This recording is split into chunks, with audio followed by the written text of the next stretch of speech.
ကံအတွက်ကိုပသိမျိုးကြီးကိုလာတာပါသံဃာတော်အရှင်များဟာကံဆိုလို့ရှိရင်ဖြင့်ဘယ်ပုဂ္ဂိုလ်ဖြစ်ဖြစ်မနေရဘူးလာရတယ်အခုဟာလည်းပဲအမိပညာကပသိတိုက်ခွဲရဲဆိုပြီးတော့အမိပညာရှိတော့တိုက်ခွဲမှာကံဆင်းတဲ့အတွက်ကြောင့်မလို့အရှင်ဘုရားပသိယောဂီများကနေပြီးကံဆင်းကျင်ပါလေဆိုတော့ကံဆင်းပဲ့နာနဲ့ပသိကိုရောက်လာပါတယ်တရားဟောဖို့မပါခဲ့ပါဘူးပသိကြငါတရားဟောမယ်လို့လည်းဒီလိုမပါခဲ့ဘူးဥပဒေတို့ရန်ကုန်မြို့ကြီးမှာလည်းပဲသဲကူမှာလည်းပဲအရှင်ဘုရားပသိကြတရားပွဲရှိလို့လားတရားပွဲမရှိပါဘူးကံအတွက်ကိုပသိညို့သွားပါလေဒီလိုပြညာထုတ်ခဲ့ပါအခုပသိကြတော့တရားဓမ္မအများကနေပြီးတော့အရှင်ဘုရားရောက်တော့ရောက်ခါအရှင်ဘုရားတရားဓာန်လေးများအရှင်ဘုရားနာကြားခြင်းပါတယ်ဘုရားအရှင်ဘုရားဘေးကလည်းပြောနေကြပါတယ်ဘုရားဘယ်လိုပြောပါတယ်လဲသဲကူကသမထကြီးပါဒီလိုပြောလေရှိပါတယ်ဘုရားအာနာပါနဆိုတာသမထကြီးပါလို့ဒီလိုပြောနေပါတယ်ဘုရားအဲ့တော့ဟုတ်ပါတယ်သမထပါသမထကနေပြီးမှဝိပဿနာကူပါသမထမလုပ်ဖဲနဲ့ဝိပဿနာကူနိုင်ပါလား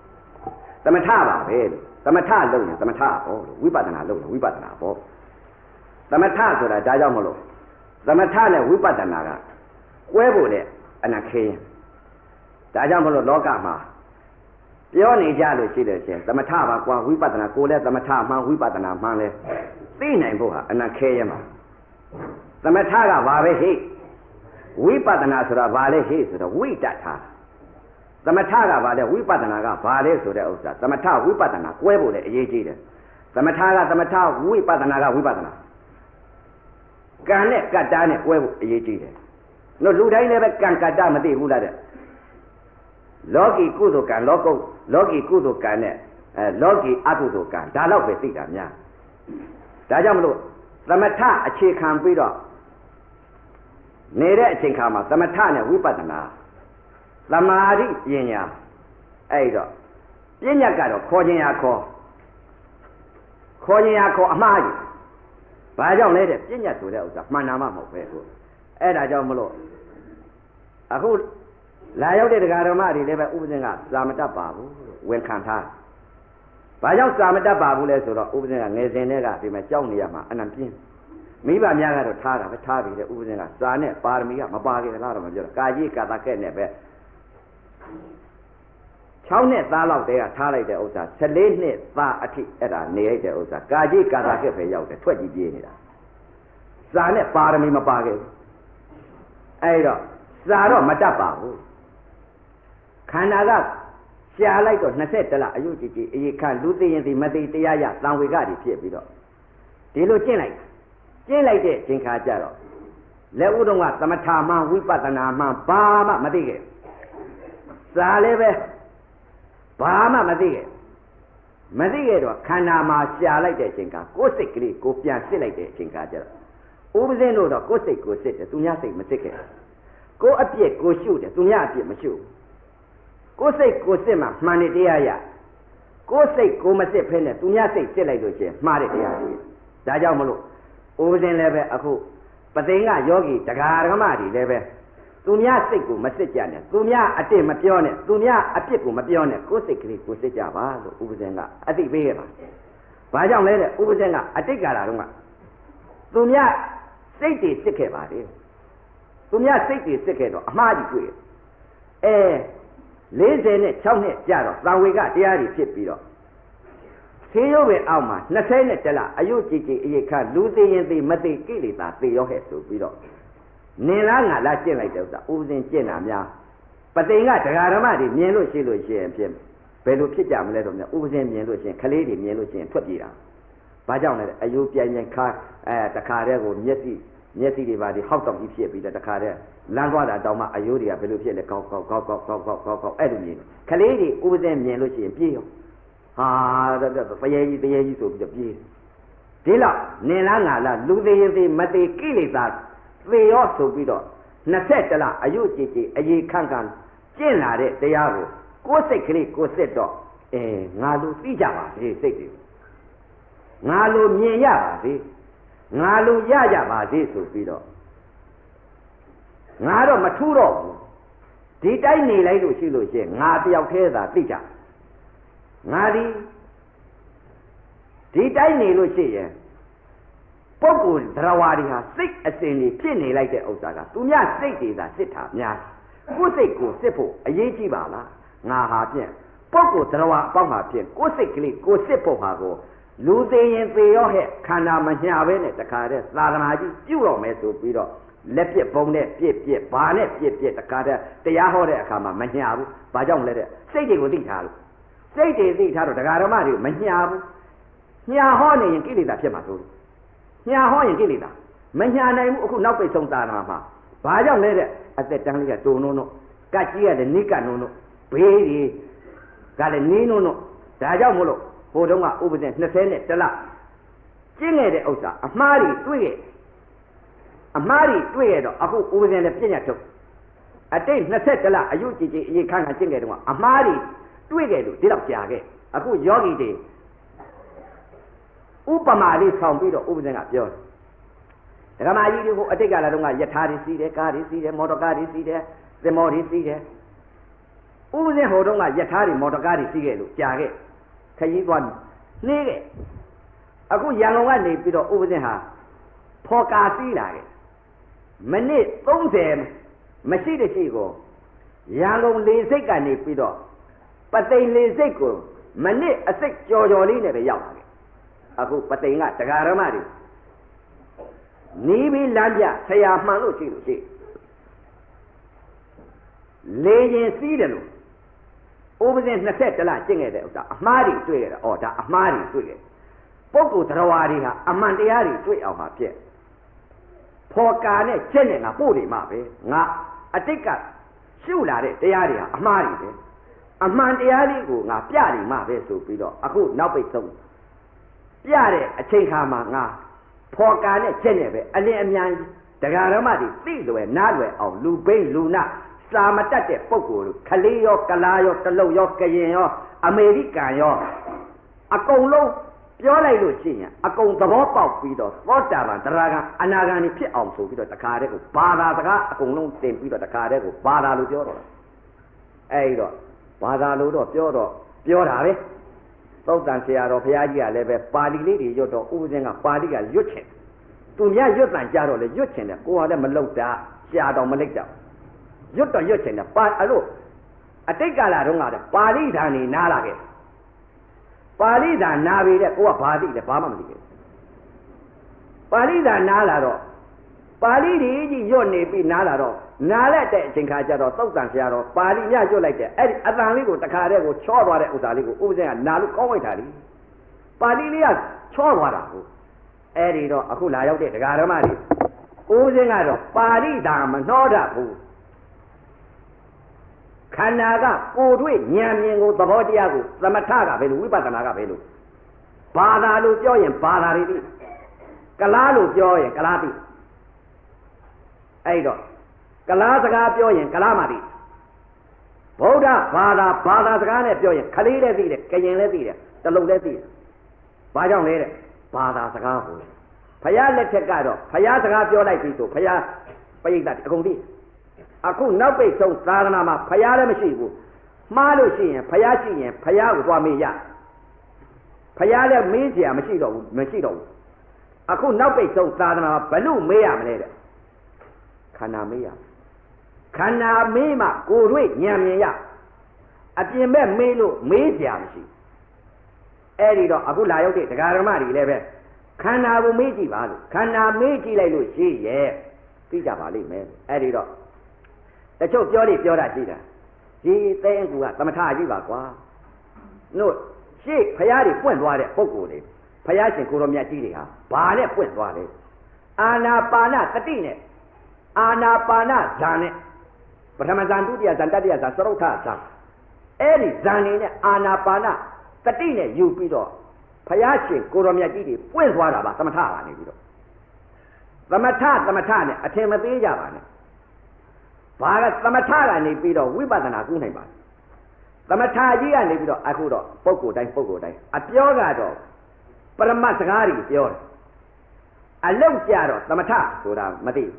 ငါတို့လောက်တာကသမထလားငါတို့လောက်တာကဝိပဿနာလားဆိုတာသမထနဲ့ဝိပဿနာနဲ့လည်းကွဲနိုင်ဖို့ဟာအမတန်အရေးကြီးပါသမထကဘယ်လိုဝိပဿနာကဘယ်လိုရုပ်ဆိုတာကဘယ်လိုနာဆိုတာကဘယ်လိုသဘောတရားကိုသိနိုင်မှပရမပညာကွဲပါတယ်ဒါကြောင့်မလို့ဥပဇင်းတို့ရှေ့ဆရာတော်ကြီးတွေယဟန်ကိစ္စပြီးသွားတယ်ဆိုတဲ့သမုတ်သွားတဲ့သွန်လို့ဆရာတော်ဘုရားကြီးဟာသူပညာထွက်သွားတဲ့စကားလေးအကုန်ကြားဘယ်လိုကြားရလဲတဲ့သူများပြောတာကြားဥပဇင်းကတော့မသိပါဘူးစာမတတ်တော့မဖတ်နိုင်ဘယ်လိုဆိုသွားလဲတဲ့ပညာပရမလောကီလောကုတ္တရာနှစ်ဌာနလောကီကနေပြီးမှလောကုတ္တရာကူးနိုင်ပညာပဲလို့လဲ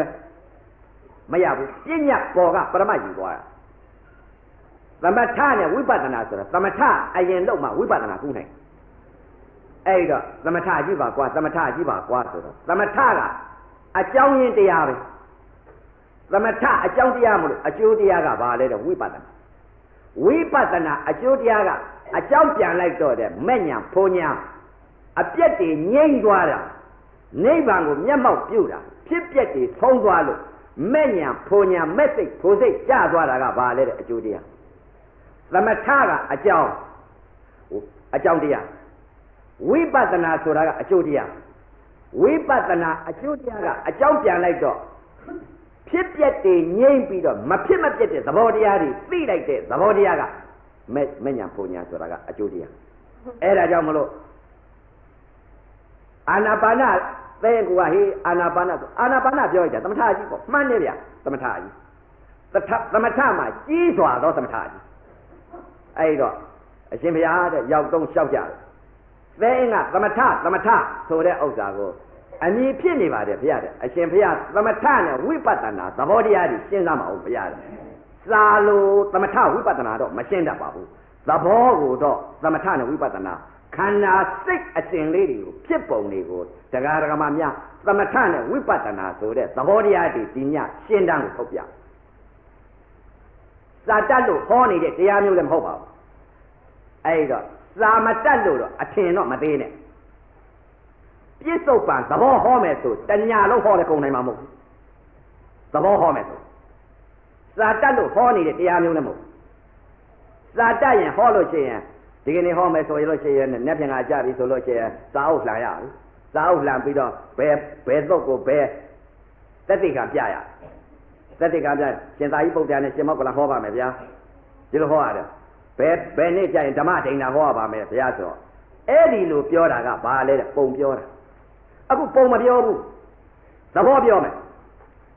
ပုံဟာတရားဓမ္မများအခုလာရောက်တဲ့တရားဓမ္မတွေသံဃာလာစက်တဲ့ကပုံနေနာခဲ့တာများခဲ့ပြီအတိတ်ကလည်းပုံနာခဲ့တယ်အခုလည်းပုံနာတော့မယ်ပုံပြောတာတော့ဥပဇင်းတို့အတိတ်ကလာတော့အဖေဟာဆေးဆရာကြီးဖြစ်ခဲ့ဆေးဆရာကြီးကနာမည်ကျော်ပဲဥပဇင်းတို့အဘိုးဆိုတာကတော့ဆေးဘက်ကဆိုလို့ရှိရင်တစ်ဖက်ကန့်ခတ်ဘာကြောင့်လဲတဲ့အဲ့တော့အကြောင်းတရားအကျိုးတရားလေးသဘောကိုပြောပြပါမယ်ဘာကြောင့်လဲတဲ့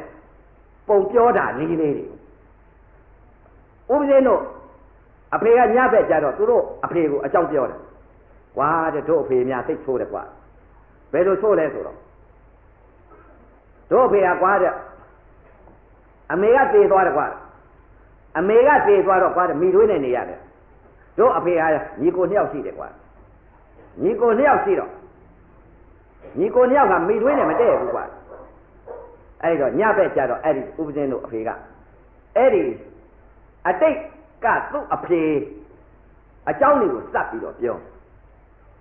အဲ့တော့ဥပဇင်းတို့ကလည်းခက်နေနေဆိုတော့အဖေပြောတဲ့စကားတွေကိုနားနေတယ်ပုံပြောတယ်လို့ဖြစ်နေတာပေါ့ကဲလူလေးတို့မင်းတို့နားထောင်ကွာတို့အဖေဟာကွာတဲ့အမေသေးသွားတော့တို့ညီကိုနှစ်ယောက်ကြံခဲ့တယ်ကွာညီကိုနှစ်ယောက်ကြံခဲ့တော့တို့အဖေကနောက်သူ့အဖေကနောက်မိမယူပါရောကွာနောက်မိမယူတော့မိသွေးကသိပ်ညှင်းဆဲတယ်မိသွေးကသိပ်ညှင်းဆဲတဲ့အချိန်ခါကျတော့အေးညီကိုနှစ်ယောက်တိုင်ပင်ရကဲညီလေးကြီးဘယ်လိုလုပ်မလဲတို့မိသွေးကတော့အနံ့ညှင်းဆဲတယ်ကွာ မိတွေနှံရှင်းစေတော့ဘယ်လိုလုပ်မလဲဆိုပြီးတော့ဟိုတုန်းကတော့အထက်သားတွေကိုကဲအကိုကြီးရေဒီလိုနေလို့တော့မဖြစ်ဘူးဒီမိတွေကိုအဖေနဲ့ဒီလိုကြာနေလို့ရှိရင်ကျုပ်တို့တော့ဒုက္ခရောက်တော့မယ်မိတွေကတဲ့ရှင်းစေတာပဲဆိုပြီးညီကိုနှစ်ယောက်ခန့်ငယ်မိတွေသတ်ဖို့ဆိုပြီးတော့တခါတည်းကိုယူရီးယားတိုက်ကြီးကိုတခါတည်းဟိုတုန်းကတက်သွားယူရီးယားတိုက်ကြီးတက်သွားပြီးတော့အဲ့ဒီမှာမိတွေသတ်ချင်တော့အဲ့တော့မှ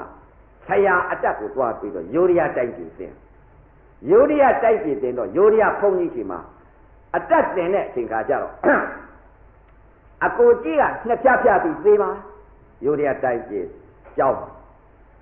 ညီငယ်ကနေပြီးတော့တခါတည်းအတက်တွေတက်မြောက်ပြီးတော့မိတွေသတ်မယ်ဆိုပြီးတော့ပညာတွေတက်လာတော့ဆင်းလာတော့ဒီအောက်ကျတော့မိတွေလည်းမရှိအဖေလည်းမရှိ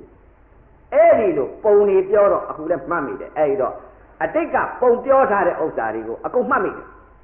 ဦးဇင်းတို့အဖေများတင်မဲ့မဟောတထာများပြောလိုက်တာညပဲကြတော့အခုလည်းမဟောတထာပုံပြောတတ်တယ်ဦးဇင်းအတိတ်ကာလတုန်းကအဖေပြောထားတဲ့ဟာပုံတွေကိုပြောထားတော့အခုမှတ်မိတဲ့ဟာလေးတွေအကုန်စင်အောင်ပြောတတ်သဘောကြတော့ဘာမှမသိအဲ့ဒီတော့ဥပဒေဟာအတိတ်ကာလတုန်းကပုံတွေကိုပြောခဲ့တော့အခုလည်းမှတ်မိဒါကြောင့်မလို့ဒကာဒကမများအတိတ်ကပုံနေနာခဲ့တဲ့ဥစ္စာသူများဖြစ်တဲ့ပုံတွေကိုသာနာဥပဒေတို့အဖေကြီးဖြစ်တဲ့ပုံတွေကိုအဖေကပြန်ပြောတယ်အဖေကြီးဖြစ်တဲ့ပုံတွေကိုအမတန်သင်းစွမ်းကောင်းတဲ့သတ္တိကောင်းတဲ့ဟာကိုသာသူများရတာပဲသိခဲ့တယ်ကိုတော့မရဘာကြောင့်လဲပုံနာခဲ့တာဟုတ်ပုံနာထောင်ခဲ့အဲ့ဒီတော့အခုလာရောက်တဲ့ဒကာဓမ္မတွေလည်းပဲသန္တရာလာဇတ်တဲ့ကပုံနေနာခဲ့တာများခဲ့အခုလည်းပဲပုံနာတော့မယ်နောင်လည်းပုံနာအောင်မယ်အတိတ်ကလည်းပုံနာခဲ့တယ်အခုလည်းပုံနာတယ်နောင်လည်းပုံနာမယ်ဘာကြောင့်လဲခန္ဓာကိုယ်မကြည့်အဲ့ဒါကြောင့်မလို့အခုနောက်ပိတ်ဆုံးသာသနာမှာအတိတ်ကပုံတွေကိုလက်လွတ်ဖို့အရေးကြီးပြီဘာကြောင့်လဲပုံနာခဲ့တာများခဲ့ပြီ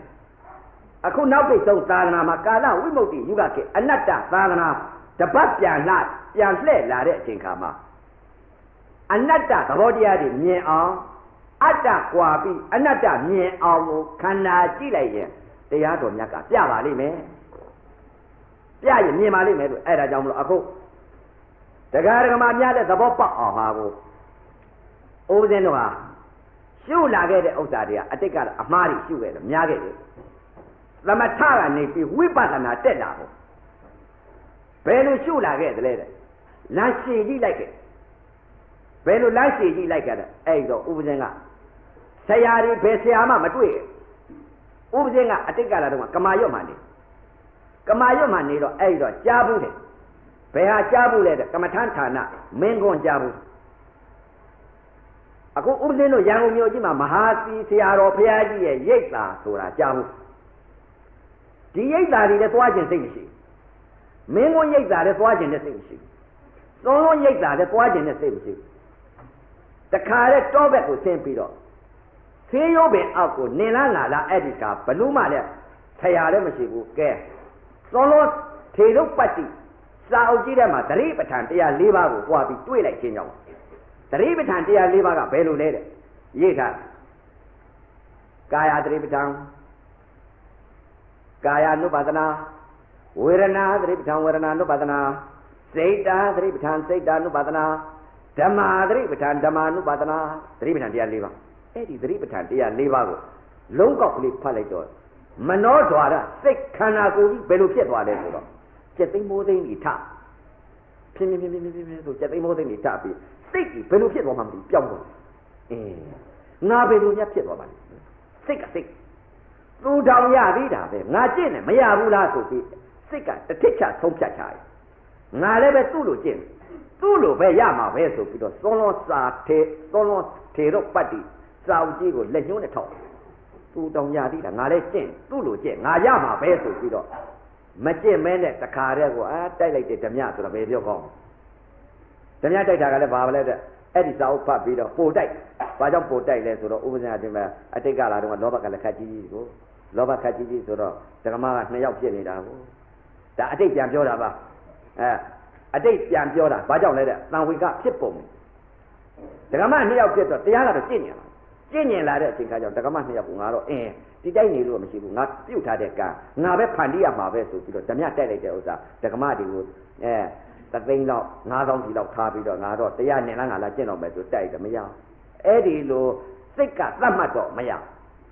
အဲ့ဒါရှင်းနေမလေးသံဝေကတွေဖြစ်ပုံတွေပြောနေလို့ရှိရင်တညာလုံးဟောလို့လည်းကုန်မှာမဟုတ်တော့ဘူးအဲ့တော့သံဝေကဖြစ်ပြီးတော့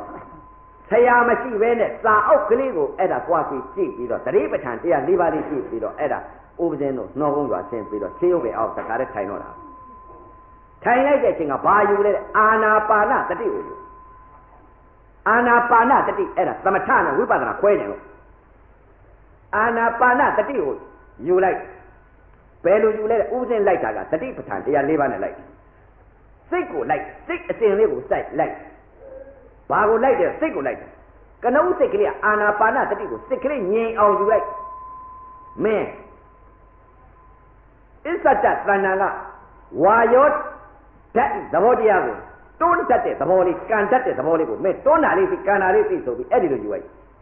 တွန်းတာလေးသိကန်တာလေးသိတွန်းတာလေးသိကန်တာလေးသိတွန်းတာလေးသိကန်တာလေးသိမင်းသိမသိဘဲနဲ့မင်းမထွက်နဲ့မသိဘဲနဲ့မဝင်နဲ့ဆိုအဲ့ဒီစိတ်ကလေးဟာသန္တရာလာဇတ်ပြည့်တဲ့ကလွင့်ပါပြီးပြေးလျှောက်ပြီးတော့နေတဲ့စိတ်ကလေးကိုအဲ့ဒီစိတ်ကလေးကိုငြိမ်အောင်တခါတဲ့အာနာပါနတတိကိုယူလိုက်တာသမအဲ့ဒီဟာယူလိုက်တာမင်းတွန်းတာလေးသိကန်တာလေးသိတွန်းတာလေးသိကန်တာလေးသိအဲ့ဒီလိုသိကြာကြာထိုင်မှများလာတဲ့အချိန်ခါကျတော့အောက်ကအမာနဲ့ကိုနဲ့တွေ့လိုက်တဲ့အချိန်ခါဝေဒနာတွေဖြစ်လာဝေဒနာတွေဖြစ်လာတော့ကိုကလက်ဥတုံးကတော့အတ္တနဲ့ထားရမင်းတွန်းတာလေးသိကန်တာလေးသိတွန်းတာလေးသိကန်တာလေးသိတွန်းတာလေးသိကန်တာလေးသိမင်းဒီနေရာသိဆိုပြီးနာကိုကိုကပိုင်နေအောက်မိတ်ပြီးအတ္တနဲ့ထားအတ္တနဲ့ထားတော့ကြာကြာထိုင်မှများလာတော့ဝေဒနာဖြစ်ဝေဒနာဖြစ်လာတဲ့အချိန်ခါကျတော့နှာပြီးပြတွန်းတတ်တဲ့သဘောလေးကန်တတ်တဲ့သဘောလေးကိုဒါလေးသိနေတဲ့နာမနေနိုင်တော့ဝေဒနာဖြစ်လာတော့ဘာသွားသိလဲတဲ့သန္တရာလာဇတ်ပြက်တဲ့ကအောက်နဲ့အမာနဲ့ထိလိုက်တဲ့အချိန်ကနှစ်ပါးပေါက်စုံလောက်တော့ဝေဒနာဖြစ်လာတယ်ဘာသွားသိလဲတဲ့သန္တရာလာဇတ်ပြက်တဲ့ကသိတဲ့အတိမျိုးကိုသွားသိလိုက်ဘယ်လိုသိလိုက်လဲပူတာပေါ်လာတော့ပူတယ်လို့သွားသိလိုက်နာကနာပြီးဝတကားကနေပြီးတော့မင်းတွန်းတယ်ကန်တယ်တွန်းတယ်ကန်တယ်လို့အသိခိုင်းထားတဲ့စိတ်ကလေးကိုဘာရောက်မင်းအောက်သွားပြီးသိတယ်လေပြန်ဆင်းရင်ဘာလို့သိတယ်လဲငါဒီနာထားတယ်မင်းဘာလို့သွားသိအဲ့တော့ကဲမင်းငါထားတဲ့နေရာမနေလို့ရှိလို့ရှိရင်ဖြင့်ပူတာပေါ်လာပြီပူတာပေါ်လာတော့ပူတာကိုမင်းကဲသိပြီတော့ဆိုပြီးတခါတည်းပူတာတစ်လုံးကိုတခါတည်းမိအောင်ခိုင်းပူတာကအစပူတာအလေပူတဲ့အဆုံးကိုတခါတည်းသဘောကိုဆုံးလိုက်ကြည့်ဆုံးသွားတော့စိတ်ကလေးကဘယ်လိုဖြစ်ငြိမ့်သေးပြီးတော့အပူတက်ကြီးဆုံးသွားပြီးတဲ့အချိန်ခါကျတော့စိတ်ကလေးကတည်ငြိမ်ပြီးတော့တခါတည်းကိုရပြီးတော့အေးပြီးချမ်းသာသူကတမျိုးပဲကြည်သားခုနတုန်းကပူဓာရီကိုသိပြီးတော့ပူဓာရီမသိဘဲနဲ့အခုတော့စိတ်ကလေးကရပ်ပြီးတော့အေးမြပြီးချမ်းသာနေပါလားလို့ဒီလိုသိဒါခန္ဓာကကြာလို့သိတယ်တရားပြောတာနော်စာမပါဘူးစာအုပ်ထဲကတရားမျိုးမဟုတ်ဘူးတရားဓမ္မတွေလုံးလို့ရှိရင်ဒီမဲ့ဝိပဿနာအနမြတ်တယ်ဘာကြောင့်မြတ်တယ်လဲလို့ဆိုရင်ဥပဇင်းကအတိတ်ကလည်းလူဆိုးဆိုတော့အခုဒီမဲ့တဏှာကိုတစ်သက်လုံးစားဒီမဲ့မိဘကိုမတတ်နဲ့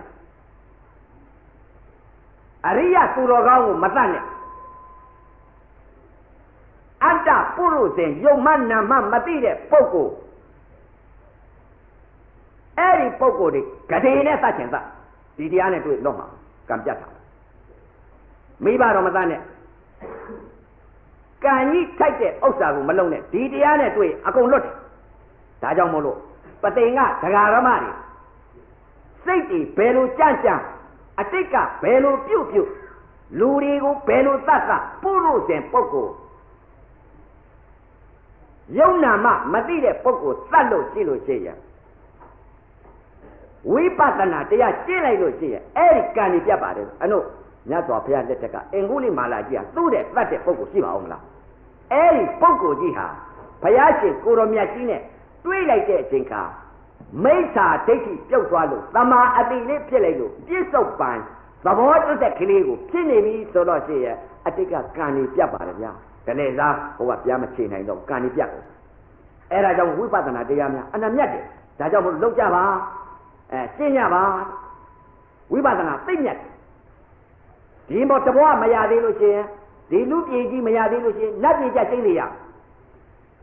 ဘာကြောင့်လဲဝိပဿနာတရားသိမြတ်တယ်ဒီမှာ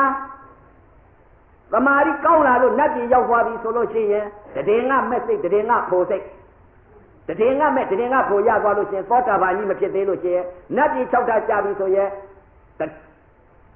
ဇာနီအပင်ကြီးတွေရပြီးတော့နတ်ပြည်6ဓာတ်မှာလည်းပဲနတ်အရိယာတွေရှိသောတာပန်ကြီးတွေသရဂန်ကြီးတွေရှိအဲ့ဒီပုဂ္ဂိုလ်တွေကတပုတ်တကာတာဟောလိုက်လို့ရှိရင်သောတာပန်ကြီးတွေသရဂန်ကြီးနတ်ပြည်ကြတယ်စိုးစံပါပဲရပါတယ်ဒီအောက်ကိုဘယ်တော့မှမရှင်းတော့လူပြည်ကြီးဘယ်တော့မှမလားလာတာကမဟုတ်တဲ့အဝိဇ္ဇာအာသာတဲ့သတ္တခတ်တုံပရမသောတာပန်ကြီးကတော့လာတယ်ဧကဘိဇသောတာပန်ဘယ်တော့မှလားတချို့ကသောတာပန်လူပြည်ပြန်တယ်လို့ဒီလိုဆိုလေဆိုတာရှိသတ္တခတ်တုံပရမသောတာပန်ကောလာသောတာပန်ဧကဘိဇသောတာပန်လို့ဒီလိုစာအဆိုကဒီလိုရှိသတ္တခတ်တုံသောတာပန်ကလာခြင်းလားမယ်ဘာကြောင့်လဲအဝိဇ္ဇာအာသာသူကကောလာသောတာပန်ရှင်းတာတို့တယ်သာသနာပြီးအောက်စုံရုပ်ထုံးစံရှိသတ္တခတ်တုံပရမသောတာပန်ကနေပြီးကောလာသောတာပန်ဖြစ်ကောလာသောတာပန်ကနေပြီးဧကဘိဇသောတာပန်ဖြစ်တယ်သာသနာပြီးသတ္တခတ်တုံပရမသောတာပန်ကပုရုဇဉ်ဘယ်တော့မှပြန်မဖြစ်ဘူး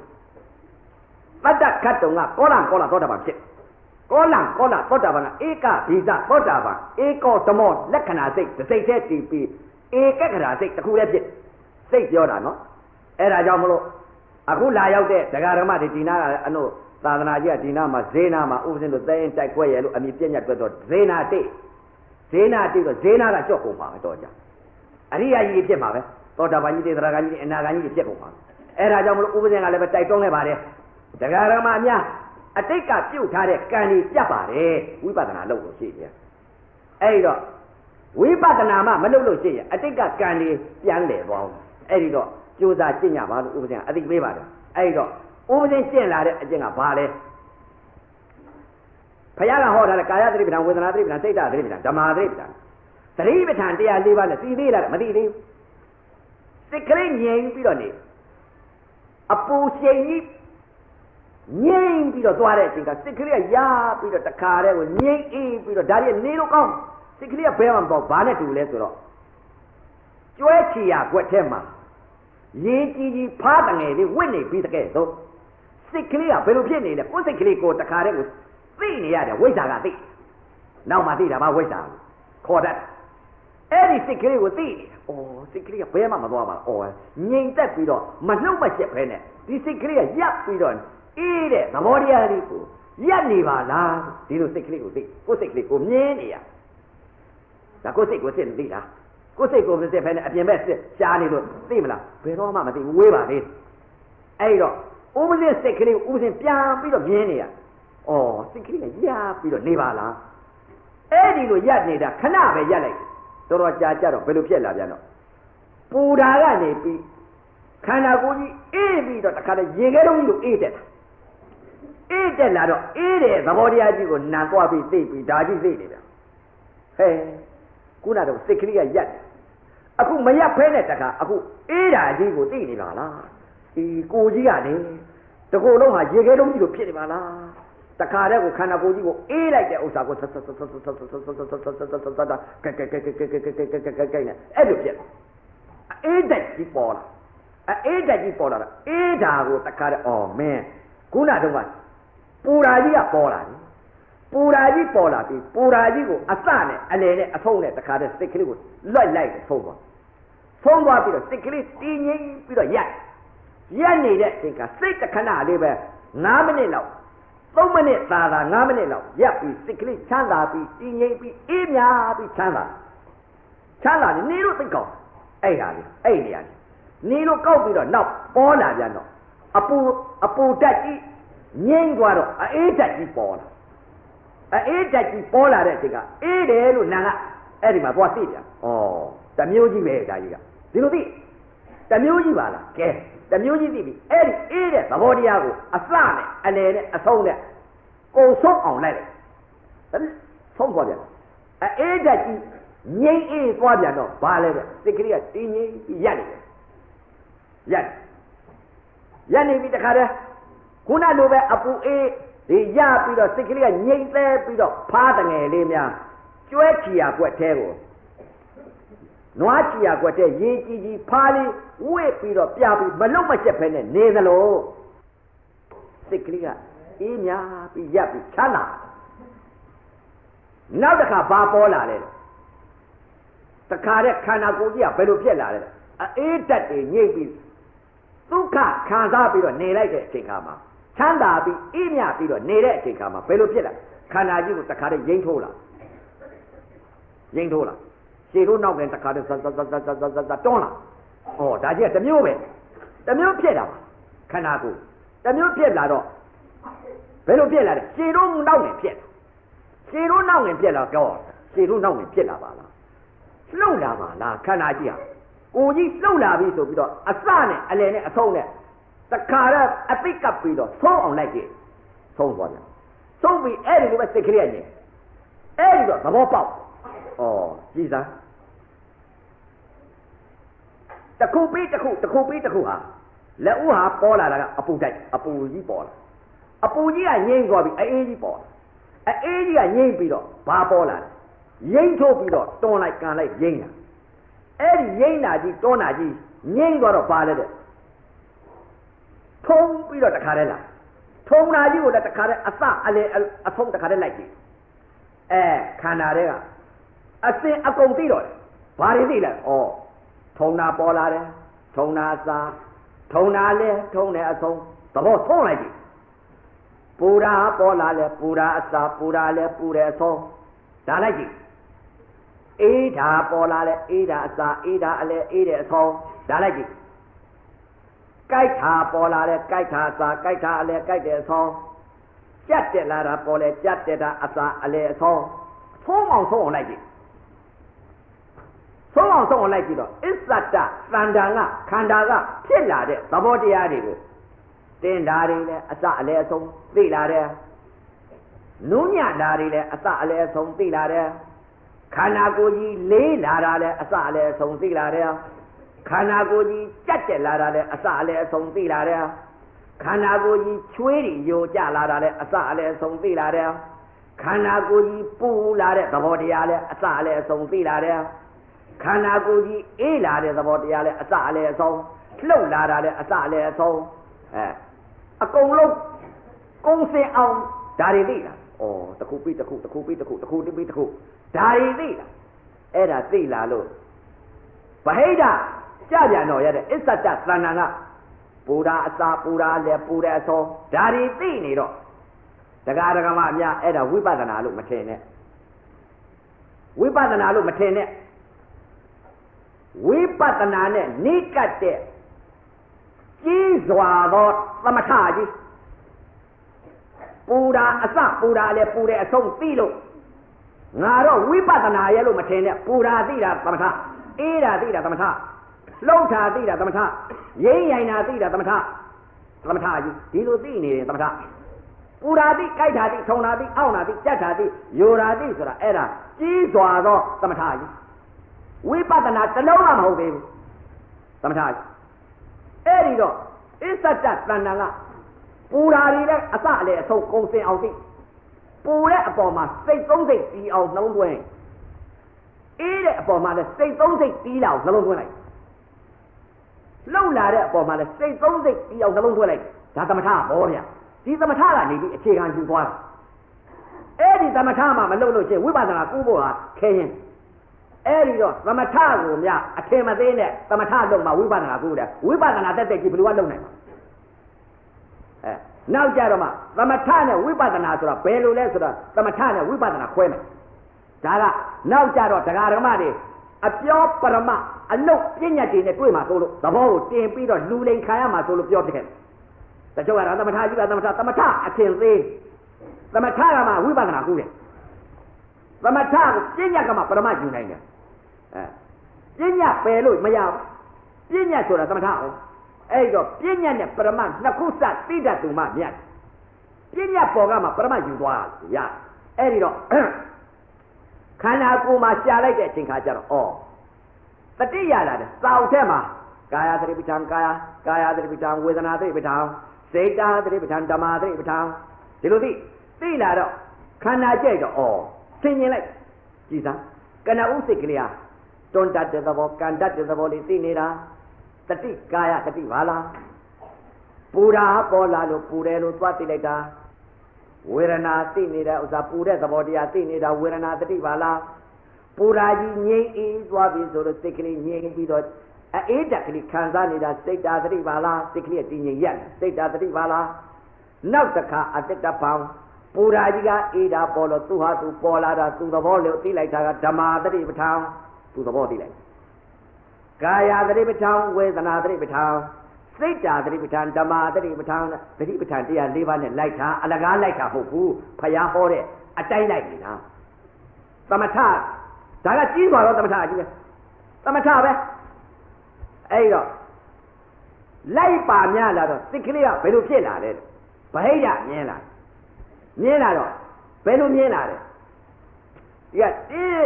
တင်းနာအစတင်းနာလေတင်းတဲ့အဆုံးတောင်းနာပေါ်လာတောင်းနာအစတောင်းနာလေတောင်းတဲ့အဆုံးပူရာပေါ်တော့ပူရာအစပူရာလေပူတဲ့အဆုံးလှုပ်လာတာပေါ်တော့လှုပ်တာအစလှုပ်တာလေလှုပ်တဲ့အဆုံးကြက်လာတာပေါ်တော့ကြက်တာအစကြက်တာလေကြက်တဲ့အဆုံးကုံစင်အောင်လိုက်တော့ခန္ဓာကုံစင်အောင်သဘောတရားတွေပေါ်ပြတဲ့သဘောတရားတွေကုံသိလားသဘောတွေသိလားသဘောတွေပေါ်ပြတဲ့သဘောတရားတွေကုံစင်အောင်သိလားသိလာတဲ့အချိန်ခါကျတော့အဲ့တော့မှဗဟိတကိုကြည့်လိုက်ဒီမှာပူတဲ့အစပူတဲ့အလေပူတဲ့အဆုံးကိုသိလိုက်တော့ဗဟိတကြပြန်တော့ဘယ်လိုသွားမြင်လဲသုံးစိတ်ဒီအပေါ်မှာပူတာအစပူတာလေပူတဲ့အဆုံးကိုသိလိုက်တော့ဗဟိတကြပြန်တော့မြင်တာအစနဲ့မြင်တာလည်းမြင်တဲ့အဆုံးသိသုံးစိတ်ကြားလိုက်တဲ့အတန်ပေါ်လဲကြားတာအစနဲ့ကြားတာလည်းကြားတဲ့အဆုံးနားလာပြန်တော့လဲနာနာအစနာနာလည်းနာနေအဆုံးအစ္ဆတသန္တန်ကသုံးစိတ်ဖြစ်လို့ဗဟိတလည်းသုံးစိတ်ဖြစ်ပြီစားလိုက်တဲ့ရတာပေါ်မှာလည်းပဲချိုတာစတော့ချိုတာအစနဲ့ချိုတာလည်းချိုတဲ့အဆုံးငန္နာလေးစတော့ငန္နာအစငန္နာအလည်းငန္နာအဆုံးသဘောဆုံးအောင်ဆုံးလိုက်ပြီတို့ဒီကဆုံးအောင်အစ္ဆတသန္တန်ကအဆုံးလိုက်ကြည့်တော့ဗဟိတလည်းအဆုံးလိုက်ကြည့်မနောနဲ့ဓမ္မနဲ့ပေါင်းစုံလိုက်တဲ့အချိန်ကလည်းကောင်းတာပေါ်လာရင်ကောင်းတာအစနဲ့အလည်းနဲ့အဆုံး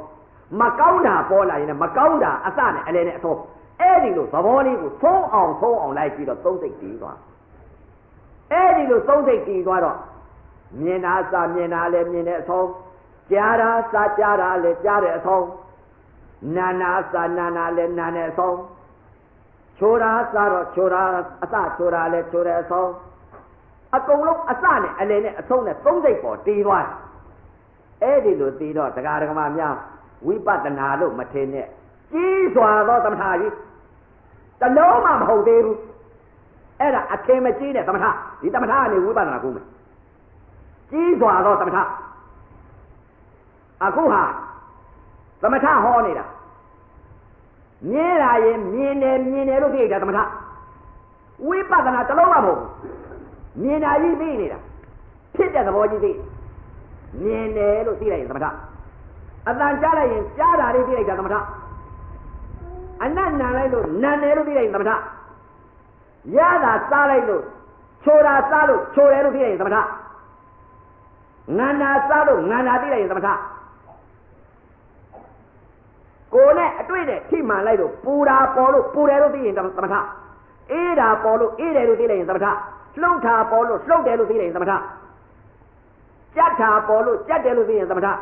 ချွေးတွေကြလာလို့ချွေးကြလာတယ်လို့သိလိုက်ရင်သမထအဲ့ဒါကြီးစွာသောသမထအဲ့သမထကဝိပဿနာနဲ့နိကတသမထအဲ့ဒါဆရာကောင်းလို့တာဆရာကနေပြီးတော့သမထကနေပြီးဝိပဿနာလှိုက်ပြောင်းပေးလိုက်ပြီဆိုမြန်လိုက်အဲ့ဒါပွားလိုက်ပြန်တော့လေပွားတာအစနဲ့အလဲနဲ့ဟုတ်ပွားရင်ပွားတယ်လို့သိရင်သမထထိုင်ရင်ထိုင်တယ်လို့သိရင်သမထယိုရင်ယိုတယ်လို့သိရင်သမထပေါက်ရင်ပေါက်တယ်လို့သိရင်သမထ အိတ်ရင်အိတ်တယ်လို့သိရင်သမထအဲ့ဒါကြီးစွာသောသမထအဲ့ဒါဝိပဿနာတစ်လုံးမှမဟုတ်ဘူးအဲ့ဒါဝိပဿနာလို့မထင်နဲ့သမထကြီးကဲကာယသတိပဋ္ဌာန်ဝေဒနာသတိပဋ္ဌာန်စိတ်ဓာတ်သတိပဋ္ဌာန်ဓမ္မသတိပဋ္ဌာန်သတိပဋ္ဌာန်တရား၄ပါးတော့ဖုံးသဘောသိတာဩကာယသတိပဋ္ဌာန်ဝေဒနာသတိပဋ္ဌာန်စိတ်ကလေးတွေကိုစစ်တာကိုယ်စိတ်ကိုစစ်တာလားဩနာသီဝတကားကနေပြီးတော့တွန်းတတ်တဲ့သဘောလေးကန်တတ်တဲ့သဘောလေးသိတာကာယသတိပါလားပူတာပေါ်လို့ပူတယ်လို့သိလိုက်တာဝေဒနာသိနေတဲ့ဥစ္စာကပူတာသဘောသိတာဝေဒနာသတိပါလား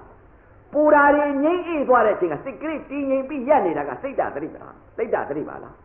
နောက်ထပ်သူ့သဘောသူဖြစ်လာတော့သူ့သဘောလို့သိလိုက်တာသူ့သဘောပဲနာကလည်းသူ့သဘောပဲရုပ်ကလည်းသူ့သဘောလို့ဒီလိုသူ့သဘောသဘာဝတွေသိလိုက်တာကဓမ္မသတိပါလားအဲ့ဒီလိုတတိပဋ္ဌာန်တရား၄ပါးသိလားဩ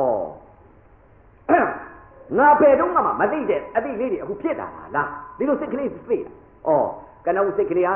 ကာယသတိပူရာကိုသွားသိလိုက်တာဝေဒနာသတိပူရာကြီးငြိမ်အေးပြီးသွားတော့စိတ်ကလေးတည်ငြိမ်တာစိတ်ဓာတ်သတိနောက်ထပ်အတ္တပံရုပ်ဓာတ်ပေါ်လာပြန်တဲ့ချိန်ကပြန်ပြီးသူ့သဘောရဲ့လို့သိလိုက်တာဓမ္မသတိဩတကား6ပေါက်ကမြင်တိုင်းကြားတိုင်းနားတိုင်းစားတိုင်း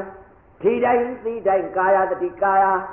ယသတိဝေဒနာသတိစိတ်ဓာတ်သတိဓမ္မသတိသတိပဋ္ဌာန်တရားလေးပါဖြစ်နေနားနဲ့အတန်နဲ့ကြားလိုက်တဲ့ချိန်ကအတန်ပေါ်မှာလဲကာယသတိဝေဒနာသတိစိတ်ဓာတ်သတိဓမ္မသတိပေါက်သွားပြီသဘောနှာခေါင်းနဲ့အနာနဲ့ထိမှန်လိုက်တဲ့ချိန်ကအနတ်ဤရုပ်ပေါ်မှာကာယသတိဝေဒနာသတိစိတ်ဓာတ်သတိဓမ္မသတိသတိပဋ္ဌာန်တရားလေးပါဖြစ်နေပြီလျာနဲ့ရတာနဲ့စားလိုက်တဲ့ချိန်ခါရတာဤရုပ်ပေါ်မှာကာယသတိဝေဒနာသတိစိတ်ဓာတ်သတိဓမ္မသတိသတိပဋ္ဌာန်တရား၄ပါးလိုက်ဆုံးအောင်လိုက်တာအဲ့ဒါဒီကဒီလိုပြောနေတာအဲ့ဒါဘိတကတွေပေါ်ဗျဘာသာပြန်ကြတယ်စားတော့မတတ်ဘူးအဲ့ဒါဘာသာပြန်နေတာပဲဒါဘိတကတွေအဲ့တော့သတိပဋ္ဌာန်တရား၄ပါးကိုခန္ဓာအကုန်မြင်တော့တာမြင်လိုက်ကြလေသတိပဋ္ဌာန်တရား၄ပါးကာယသတိဝေဒနာသတိစိတ်ဓာတ်သတိဓမ္မသတိသတိပဋ္ဌာန်တရား၄ပါးဆုံးသွားတော့အဲ့တော့မှဩကြည်သာမျက်စိကလည်းမြင်လိုက်တဲ့အချိန်ခါမှာသဘောပေါက်သွားတယ်မြင်တာအစမြင်တာလည်းမြင်တဲ့အဆုံးကြားတာအစကြားတာလည်းကြားတဲ့အဆုံးအတန်ကိုအတန်ပေါ်စိတ်ကလေးစစ်တယ်အဆင်းပေါ်မှာစိတ်ကလေးစစ်တယ်အဆင်းပေါ်မှာစိတ်ကလေးသုံးစိတ်ထားမြင်တာအဆင်းပေါ်မှာစိတ်ကလေးမြင်တဲ့အစမြင်တဲ့အလေမြင်တဲ့အဆုံးကြားတဲ့အတန်ပေါ်မှာအစနဲ့အလေနဲ့အဆုံးအနတ်ပေါ်မှာအစနဲ့အလေနဲ့အဆုံးအဲ့ဒီလိုစိတ်ကလေးသုံးစိတ်ဖြစ်လာသုံးစိတ်ဖြစ်လာတဲ့အချိန်ကကြတော့အဲ့ဒါဝိပဿနာလို့မထင်နဲ့သမထကြီးကနေငါသုံးစိတ်တော့ဖြစ်နေပါလားကိုယ်စိတ်ကလေးကိုစစ်ကြည့်တယ်သုံးစိတ်ဖြစ်နေပြီသုံးစိတ်ဖြစ်တော့အဲ့တော့ရှင်းပါတယ်ဒီသုံးစိတ်ကြီးငါအစအလေတော့လိုက်နေရတာရှင်းတယ်ငါခလဲကငါမသိတော့စိတ်ကလေးကိုပြင်းတယ်မင်းမသိနဲ့တမာရီကကောင်းလာမှာကိုစိတ်ကလေးကသုံးစိတ်တီးလာတော့ငါခလဲစိတ်ပြုတ်မရှင်းလာတယ်လိုက်ရအစ္ဆတတဏ္ဍာကပေါ်လာတဲ့အချိန်ခါကျတော့ပူရာပေါ်လာတော့ခလဲလုံးကိုစိတ်ကိုမသိအောင်ဘာလို့သွားသိလဲပူရာအစာပူရာအဆုံးနှစ်စိတ်ပြောင်းလိုက်ခလဲလုံးကိုဖြုတ်ချလိုက်တဲ့စိတ်ခလဲစိတ်ကိုဖြုတ်ပူရာအစာပူရာအဆုံးတင်းတာအစာတင်းတာအဆုံးထုံနာအစာထုံနာအဆုံးအောက်နာအစာအောက်နာအဆုံးကြက်တာအစာကြက်တာအဆုံးအေးတာအစာအေးတာအဆုံးလှုပ်တာအစာလှုပ်တာအဆုံးဒီပေါ်နှစ်စိတ်တည်သွားနှစ်စိတ်တည်သွားတော့ဗဟိတမြင်လိုက်တဲ့အချိန်ကအစ္ဆတသန္တန်ကနှစ်စိတ်တည်သွားတော့ဗဟိတကြပြန်တော့နှစ်စိတ်ဖြစ်မြင်တာအစာမြင်တာအဆုံးကြားတာအတန်ပေါ်မလဲအတန်အစာအတန်အဆုံးအနတ်အစာအနာအဆုံးရတာစားကြိုင်မှာအစာအဆုံးကိုယ်နဲ့အတွေ့နဲ့ထိကြိုင်မှာအစာအဆုံးမနှောနဲ့ဓမ္မနဲ့ပေါက်ဆုံးလိုက်တဲ့အချိန်ကကောင်းတာပေါ်လာရင်ကောင်းတာအစနဲ့အဆုံးမကောင်းတာပေါ်လာတဲ့အစနဲ့အဆုံးနှစ်စိတ်ဖြစ်အဲ့ဒီနှစ်စိတ်ဖြစ်နေတဲ့ဥစ္စာတရားဓမ္မများဝိပဿနာလို့မထင်နဲ့ကြီးစွာသောသမထတလုံးမှမဟုတ်သေးဘူးဖြစ်တဲ့သဘောကိုသိနေတာဖြစ်နေကြဒါကြီးစွာသောသမထယုံနာသိဖို့ဝေးသေးဝိပဿနာဆိုတာတလုံးမှမဟုတ်ဘူးအဲ့တော့တရားဓမ္မတွေကနေပြီးတော့အခုအရှင်ဘုရားသမထနဲ့ဝိပဿနာသဲငါသမထကြီးလို့ပသိမ်မျိုးကြီးဟိုးကြောနေလို့ အဲ့ဒါကြောင့်မလို့သမထနဲ့ဝိပဿနာတရားဟောဖို့မပါဘဲနဲ့အခုသား3ရက်တရားဟောအောင်အဲ့ဒါဒီညဖို့မှာသမထနဲ့ဝိပဿနာကုံစင်အောင်ခွဲပြပါမယ်အဲ့တော့သမထနဲ့ဝိပဿနာအဲ့တော့နှစ်စိတ်ကိုတည်သွားပါပြီနှစ်စိတ်စိတ်ကလေးတည်သွားတာဘာစိတ်တည်နေလဲဆိုတော့အသင်းပေါ်မှာနှစ်စိတ်တည်တာအစနဲ့အဆုံးဒါပဲသိယုံနာတည်သေးလားမသိသေးဘူးဝိပဿနာရောက်သေးလားမရောက်သေးဘူးဟောနှစ်စိတ်တည်အစ္ဆတသန္တန်ကနှစ်စိတ်တည်တော့ဗိဓာနဲ့နှစ်စိတ်တည်နှစ်စိတ်တည်တော့အဲ့ဒါကြီးစွာတော့သမထဝိပဿနာမဟုတ်သေးဘူးကဲစိတ်ပြောင်းမယ်ကြည်စားငါဒီစိတ်တွေတင်းနာအစတင်းနာအဆုံးတာသိနေပါလားအဲ့တော့အဲ့ဒီစိတ်ကလေးကိုတခါတည်းကိုသမထနဲ့ဝိပဿနာစိတ်ပြောင်းတော့သမထနဲ့ဝိပဿနာတစ်ဆင့်နဲ့စိတ်ကလေးတွေပြောင်းသွားတာစိတ်ကိုစစ်လာနှစ်စိတ်သုံးစိတ်ကနေပြီးတော့အစ္ဆတသဏ္ဍာန်ကပေါ်လာတဲ့ဓာတ်တွေပေါ်မှာသုံးစိတ်ကနေပြီးနှစ်စိတ်ပြောင်းနှစ်စိတ်ကနေပြီးတော့တခါတည်းကိုဘာပြောင်းလဲတဲ့သမထရိုးရိုးကနေပြီးတော့သမထနဲ့ဝိပဿနာပြောင်းတော့စိတ်အစဉ်လေးကိုတည်တဲ့စိတ်ကိုဖြတ်ပြအောင်မယ်ဘယ်လိုဖြတ်တယ်လဲတဲ့သမထနဲ့ဝိပဿနာကူတော့မယ်အစ္ဆတသဏ္ဍာန်ကနေပြီးတင်းနာအစတင်းနာအဆုံးသိနေတဲ့စိတ်ကိုဘယ်လိုပြောင်းပလိုက်သမာဓိကတည်ပြီလေစိတ်ပြောင်းလို့ရတယ်ဒါကြောင့်သမာဓိရှိတဲ့ပုဂ္ဂိုလ်သဘောပြောလိုက်တယ်ချက်ချင်းပြောင်းပလိုက်အနတ်မြန်နဲ့သူကသမာဓိရှိထားတဲ့ပုဂ္ဂိုလ်ကိုသမာဓိဆိုတာဘာလဲသမထပဲသမထဆိုတာဘာလဲသမာဓိပဲသမာဓိဆိုတာလည်းသမထပဲဒီသမထကြောင့်ပညာဖြစ်ရဒီသမာဓိကြောင့်ပညာဖြစ်ရအဲ့တော့သမထကိုအထင်မသေးနဲ့သမထကနေမှသွားမှာသမထတွဲနေလို့ရှိရင်တော့နေပါမရဘူးပေါ့အပယ်တော့ဝေးပါသေးဘယ်တော့မှမကြောက်အပယ်ဘယ်တော့မှမကြောက်ဘူးဒီတဘွားမှာတော့ဇံပင်ညင်ရရင်ဗြဟ္မာ20သွားမှာဇံပင်ညင်ရပြီးဗြဟ္မာ20သွားပြီးတော့နောက်ကြတော့ဗြဟ္မာ20ကလူပြည်ကြီးပြန်ကြလာလို့ရှိလို့ချင်းအပေါင်းအသင်းမကောင်းလို့ချင်းအဲ့ဒီဘဝပြောင်းသွားရင်တော့အပေါင်းအသင်းမကောင်းလို့ချင်းတော့အပယ်ဆင်းရင်ဆဲမှာပေါ့ဒါတော့မပြောနိုင်ကောင်းလို့ချင်းတော့အပယ်ဆင်းရင်ဆဲမှာပေါ့ဒါတော့မပြောနိုင်သမထကဘယ်ဘာဖြစ်တတ်တယ်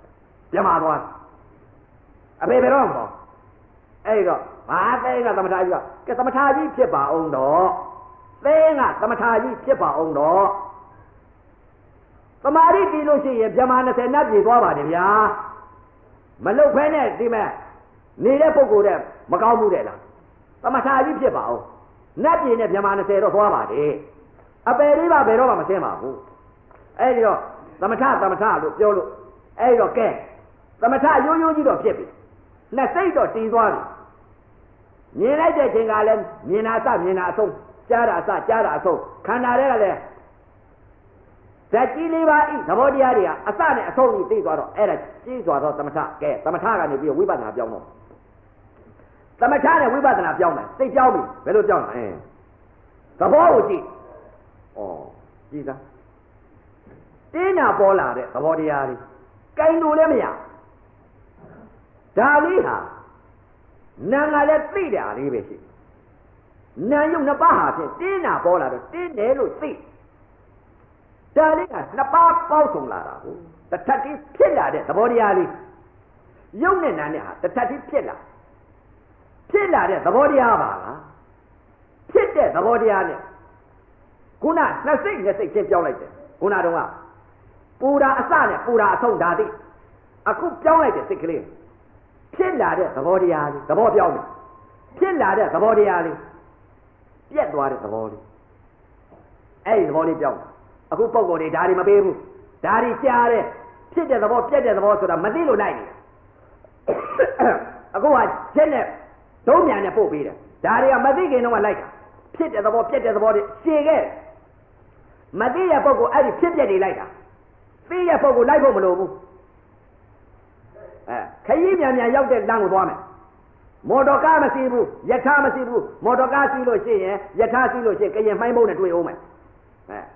အဲ့တော့မော်တော်ကားမစီးဘူးယထာမစီးဘူးဘုံ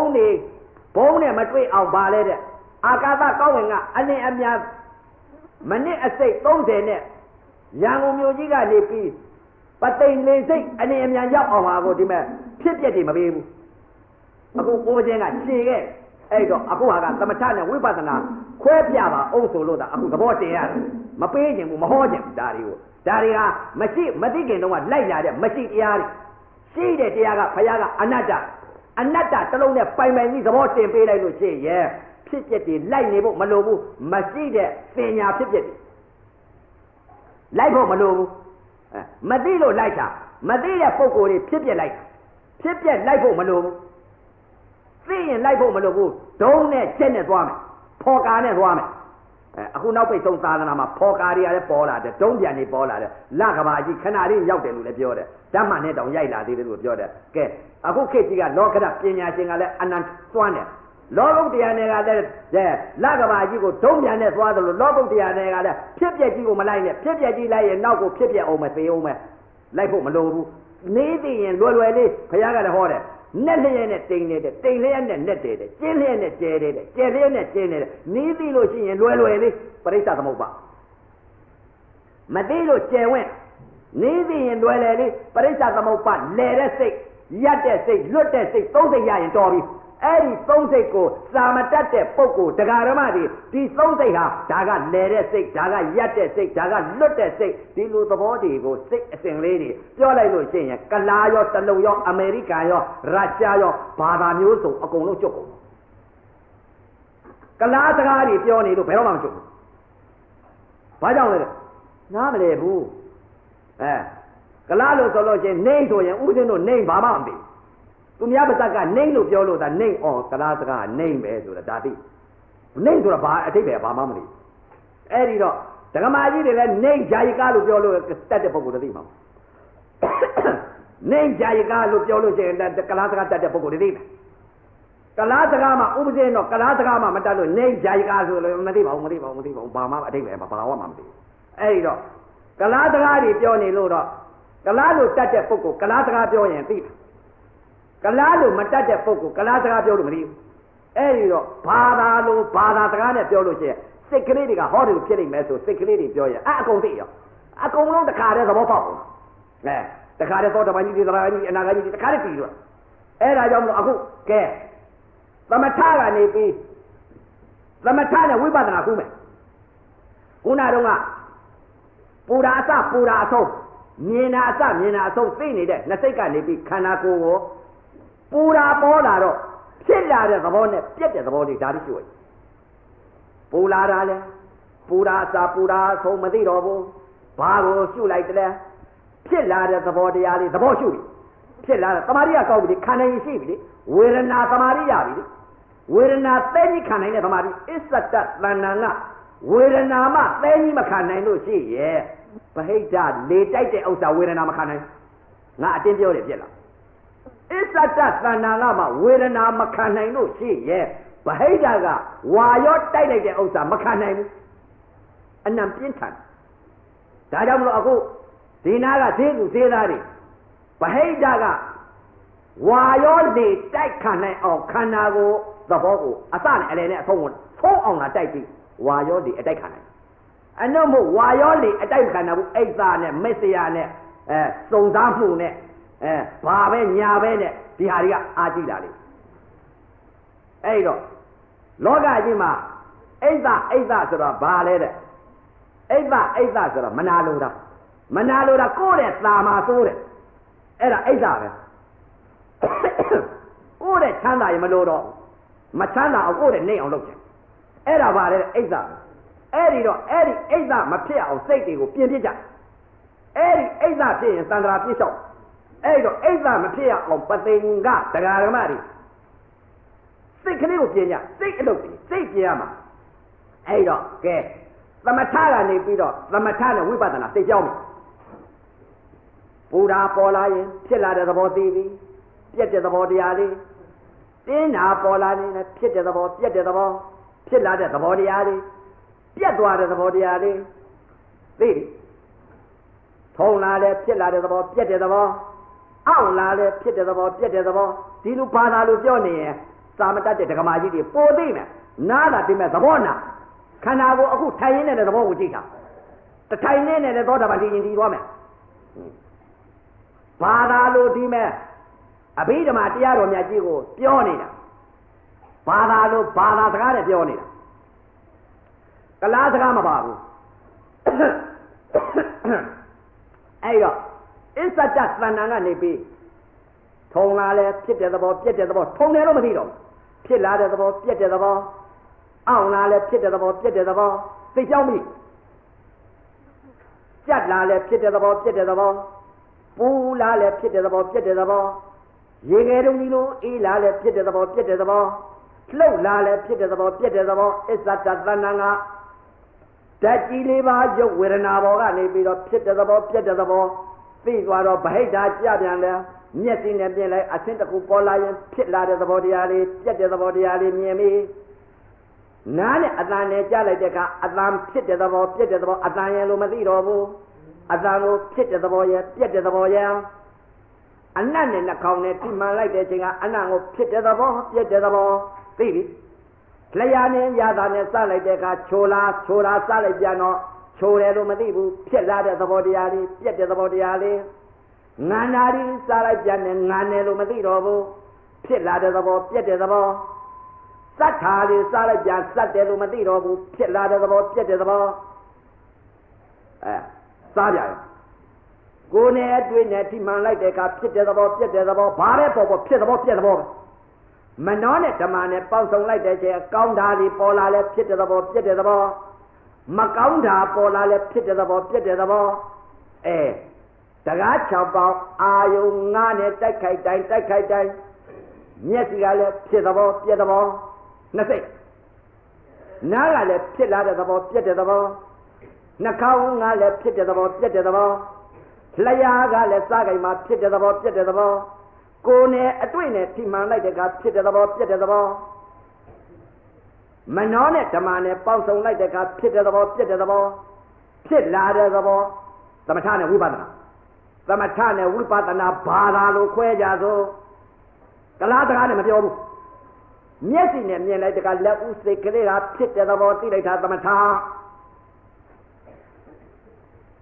အစင်းနဲ့သိတဲ့စိတ်ကလေးအပြည့်သဘောလေးသိလိုက်တာကအဲ့ဒီအပြည့်သဘောလေးနောက်စိတ်ကလေးကသိလိုက်တာကဝိပဿနာအဲ့ဒါလက်ဥစိတ်ကလေးကဖြစ်တဲ့သဘောလေးသိလိုက်တာသမထနောက်စိတ်ကလေးကပြက်တဲ့သဘောလေးသိလိုက်တာကဝိပဿနာအဲ့ဒါသေးသေးချာချာကိုဘာသာလို့ပြောပြီးခွဲနေတာသမထလားဝိပဿနာလားလို့အဲ့ဒါကွဲပြားအောင်လို့နောက်ကိုသမထမှလည်းမသိဝိပဿနာမှလည်းဟိုကသမထဒီကသမထညင်းမှာဆိုလို့နောက်ကြတော့ပုံကိုယ်တွေသမထနဲ့ဝိပဿနာအခွဲခိုင်းအဲ့တော့သိနေမယ်မကျင့်တဲ့ပုံကိုယ်တွေကဝိပဿနာသမထသူတို့ကကွဲတယ်ဆိုတာအလကားပြောတာကျင့်မှခန္ဓာကိုယ်ကျင့်မှသိတဲ့တရားတွေမကျင့်မဲနဲ့သိတယ်ဆိုတာအလကားပြောတာလိန်ပြောတာဟန်ဆောင်ပြောတာမတရားပြောတာမကျင့်မဲနဲ့ခန္ဓာကိုယ်မရှာမဲနဲ့သိတယ်ဆိုတာအလကားပဲဥပဇင်းကတော့တရားဟောရင်မညာဘူးဘုရားမျက်နှာတမျက်နှာနဲ့ထောက်တယ်ဘလို့မှမထောက်ဘူးပုဂ္ဂိုလ်တွေတနာလို့ကဲတင်တာပဲဘလို့မှမထောက်ဘူးလက်ပြဖုံနဲ့ပြစ်သွင်းသွင်းမကြောက်ပါဘူးဒီနေရာတွင်သိပြီးရောဘာကြောင့်လဲတဲ့ပုဂ္ဂိုလ်တွေတနာလုံးလုံးအမှားတွေနဲ့တွေးကြမှာဆိုလို့အပြောပတ္တနာအလုတ်ပတ္တနာနှစ်ခုရှိအပြောပရမအလုတ်ပညာတွေကများအပြောပညာအလုတ်ပရမကနဲအပြောကတော့ပညာဆိုတာပြောရတာအာနာပါနအခုပြောနေတာပညာပြောနေတာသဘောပေါက်အောင်လို့ပရမပေါက်အောင်လို့ပြောတာအခုဟောနေတာပညာတွေဟောအခုတရားဓမ္မတွေအခုဟောနေတာပညာဟောနေတာပရမသဘောပေါက်အောင်လို့အပြည့်သဘောလေးပြောလိုက်တာလေသမထပဲဒါပညာပဲပြောနေရတယ်ပညာသဘောပေါက်အောင်လို့လားပညာလို့သဘောတင်ပြီးတော့ပညာကိုပြောမှပရမတ္ထသဘာဝပေါက်အဲ့ဒါပညာလို့တင်စားပြီးပရမသဘောတရားဓမ္မတွေနားလည်အောင်လို့ပညာလို့တင်စားပြီးအခုဟောနေတာပညာတွေဟောတာပရမသဘောပေါက်အဲ့တော့ဖြစ်လာတဲ့သဘောပြက်တဲ့သဘောမျက်စိပေါက်ကမြင်လိုက်တဲ့အချိန်ကဖြစ်တဲ့သဘောလေးကိုလက်ဥစိတ်ကလေးဖြစ်လာတဲ့သဘောလေးသိလိုက်တာသမထနောက်စိတ်ကလေးကပြက်တဲ့သဘောလေးသိလိုက်တာဝိပဿနာနားနဲ့အသာနဲ့ကြားလိုက်တဲ့ကလက်ဥစိတ်ကလေးကဖြစ်လာတဲ့သဘောလေးသိလိုက်တာကသမထနောက်စိတ်ကလေးကအပြက်သဘောလေးသိလိုက်တာဝိပဿနာနှာခေါင်းနဲ့အနံ့နဲ့ထိမှန်လိုက်တဲ့ကအနံ့ပေါ်မှာဖြစ်တဲ့သဘောလေးလက်ဥစိတ်ကလေးသိလိုက်တာကသမထနောက်စိတ်ကလေးအပြက်သဘောလေးသိလိုက်တာဝိပဿနာလျှာနဲ့ရတာနဲ့စားလိုက်တဲ့က လက်ဦးစိတ်ကလေးဖြစ်လာတဲ့သဘောလေးသိလိုက်တာကသမထနောက်စိတ်ကလေးပြက်တဲ့သဘောလေးသိလိုက်တာဝိပဿနာကိုယ်နဲ့အတွေ့နဲ့ထိမှန်လိုက်တဲ့အချိန်ကလက်ဦးစိတ်ကလေးကဖြစ်တဲ့သဘောလေးသိလိုက်တာသမထနောက်စိတ်ကလေးကအပြက်သဘောလေးသိလိုက်တာဝိပဿနာမနောနဲ့ဓမ္မနဲ့ပေါက်ဆုံလိုက်တဲ့အချိန်ခါဓမ္မရုပ်ပေါ်မှာဖြစ်တဲ့သဘောလေးလက်ဦးစိတ်ကလေးသိလိုက်တာသမထအပြက်သဘောလေးနောက်စိတ်ကလေးကသိလိုက်တာဝိပဿနာအဲ့ဒါပါလေတဲ့သမထဝိပဿနာခေါ်တယ်အဲ့ဒါပညာလို့သင်စားပြောတာသမထဝိပဿနာကဲသမထဝိပဿနာတော့သိသွားပြီကဲဒကမာကြီးတွေဒကာကြီးတွေဓမ္မကြီးတွေသဘောမပေါက်ဘူးလားသမထနဲ့ဝိပဿနာလေလက်ဦးစိတ်ကလေးကမြင်လိုက်တဲ့အချိန်ကဖြစ်တဲ့သဘောလေးသိလိုက်တာအဲ့ဒါလက်ဦးစိတ်ကလေးကသမထနောက်စိတ်ကလေးကအပြက်သဘောလေးသိလိုက်တာအဲ့ဒါဝိပဿနာပဲအဲ့ဒီလိုသင်ပြီးဘာသာလို့ပြောလို့ရှိရင်မသိဘူးလားကလားလို့ပြောရင်ရောနောက်ကလားစကားများဒကာမကြီးတို့တင်မဲ့ဒကာမကြီးတို့မှမသိပဲနဲ့ကလားစကားတွေပြောလို့ဘာသိမှာဘာသာလို့ပြောရင်ဘာသာသိနော်ဦးစင်းကလည်းကလားလို့မတတ်တော့ဘယ်လိုမှမလုပ်တတ်ဘူးအနှမော်ရင်တင်မဲ့ဘော့ရှော့လုံနေဦးမှာကလားလို့မပြောတတ်တော့မလုပ်တတ်ဘူးအခုဘာသာလို့ပြောနေတာသမထနဲ့ဝိပဿနာပညာလို့ဘာသာလို့ပြောတယ်ကဲသမထဝိပဿနာတော့ဖြစ်နေပြီအဲ့ဒီသမထဝိပဿနာဟာဘာလဲတဲ့စိတ်ကလေးနှစ်စိတ်ဖြစ်နေပြီအပြတ်စိတ်နဲ့ဖြစ်တဲ့စိတ်ကိုယ်စိတ်ကိုစစ်လာတာလက်ဦးစိတ်ကလေးကဖြစ်တဲ့စိတ်ကိုသိတယ်နောက်စိတ်ကလေးကပြက်တဲ့စိတ်ကိုသိတယ်အဖြစ်တဲ့သဘောတရားပြက်တဲ့သဘောတရားဒီသဘောလေးတွေသိတာဒီသဘောတရားကလည်းသိနိုင်ဖို့အနာခဲရင်အဲ့တော့ဖြစ်တဲ့သဘောလက်ဦးစိတ်ကလေးကဖြစ်တဲ့စိတ်နောက်စိတ်ကလေးကအပြက်စိတ်ဖြစ်တဲ့စိတ်ကသမထပြက်တဲ့စိတ်ကဝိပဿနာစိတ်ကလေးကိုလုံနေတာဟိုမြင်နေတာကတော့ဓမ္မသဘောကြီးပဲဒီစိတ်ကိုဖြက်ဒီစိတ်ပြက်နေတော့စိတ်ကလက်ဦးစိတ်ကလေးကဖြစ်တယ်နောက်စိတ်ကလေးကပြက်တယ်လက်ဦးစိတ်ကဖြစ်တဲ့စိတ်နောက်စိတ်ကပြက်တဲ့စိတ်သမထဝိပဿနာအဲ့ဒါကိုဘာလဲတဲ့သမာဓိပညာခေါ်သမာဓိပညာဖြစ်လာတဲ့စိတ်ကလေးသိလိုက်တာကအဲ့ဒါဘာလဲသမာဓိခေါ်စိတ်ကလေးပြက်တဲ့သဘောလေးသိလိုက်တာဝိပဿနာပညာလို့ခေါ်ဒါကသမာဓိလို့ခေါ်ဒါပညာကတော့တတ်ချင်ရတတ်လက်ဦးစိတ်ကလေးဖြစ်တဲ့သဘောလေးသိလိုက်တာကသမာဓိနောက်စိတ်ကလေးပြတ်တဲ့သဘောလေးသိလိုက်တာကဝိပဿနာအဲ့ဒီဝိပဿနာဟာဘာလဲတဲ့ဝိပဿနာစိတ်ခေါ်အပြတ်စိတ်ကဝိပဿနာစိတ်ဖြစ်တဲ့စိတ်ကသမာဓိစိတ်သမထစိတ်နဲ့ဝိပဿနာစိတ်သမာဓိနဲ့ပညာခေါ်တယ်အဲ့ဒီလိုဖြစ်တဲ့သဘောပြတ်တဲ့သဘောဆိုတော့ကဲဒကာမကြီးတွေဒီလိုမြင်နေလို့ရှိရဲ့ဖြစ်လာတဲ့သဘောပြတ်တဲ့သဘောဒီလိုမြင်လို့မိမယောက်ျားမြင်နေလားဒကာမကြီးတွေအဲ့ဒီလိုမမြင်လွတ်ပါလေဗျအပယ်လေးပါ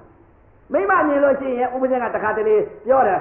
မိမယောက်ျားချောတယ်လှတယ်ဝတယ်ဖြူတယ်ဖွေးတယ်ခွေးကြောင်ကျွဲ့ဒီလိုမြင်လို့ရှိရဲ့လူကဒေနဲ့သိလူတယောက်မှဖြစ်ဘူးအဲ့ဒီလိုများမြင်နေလို့ရှိရင်လေးဘက်ထောက်ပြီးမိုးကြောခိုင်းအဲ့ဒီလိုပြောတယ်လေးဘက်ထောက်မိုးကြောခိုင်းအဲ့ဒီလိုမြင်တဲ့ပုဂ္ဂိုလ်မှန်သမျှလူရောနတ်ရောပြမာရောမရှိတဲ့တရားဘောမြင်တာကိုရှိတဲ့တရားကို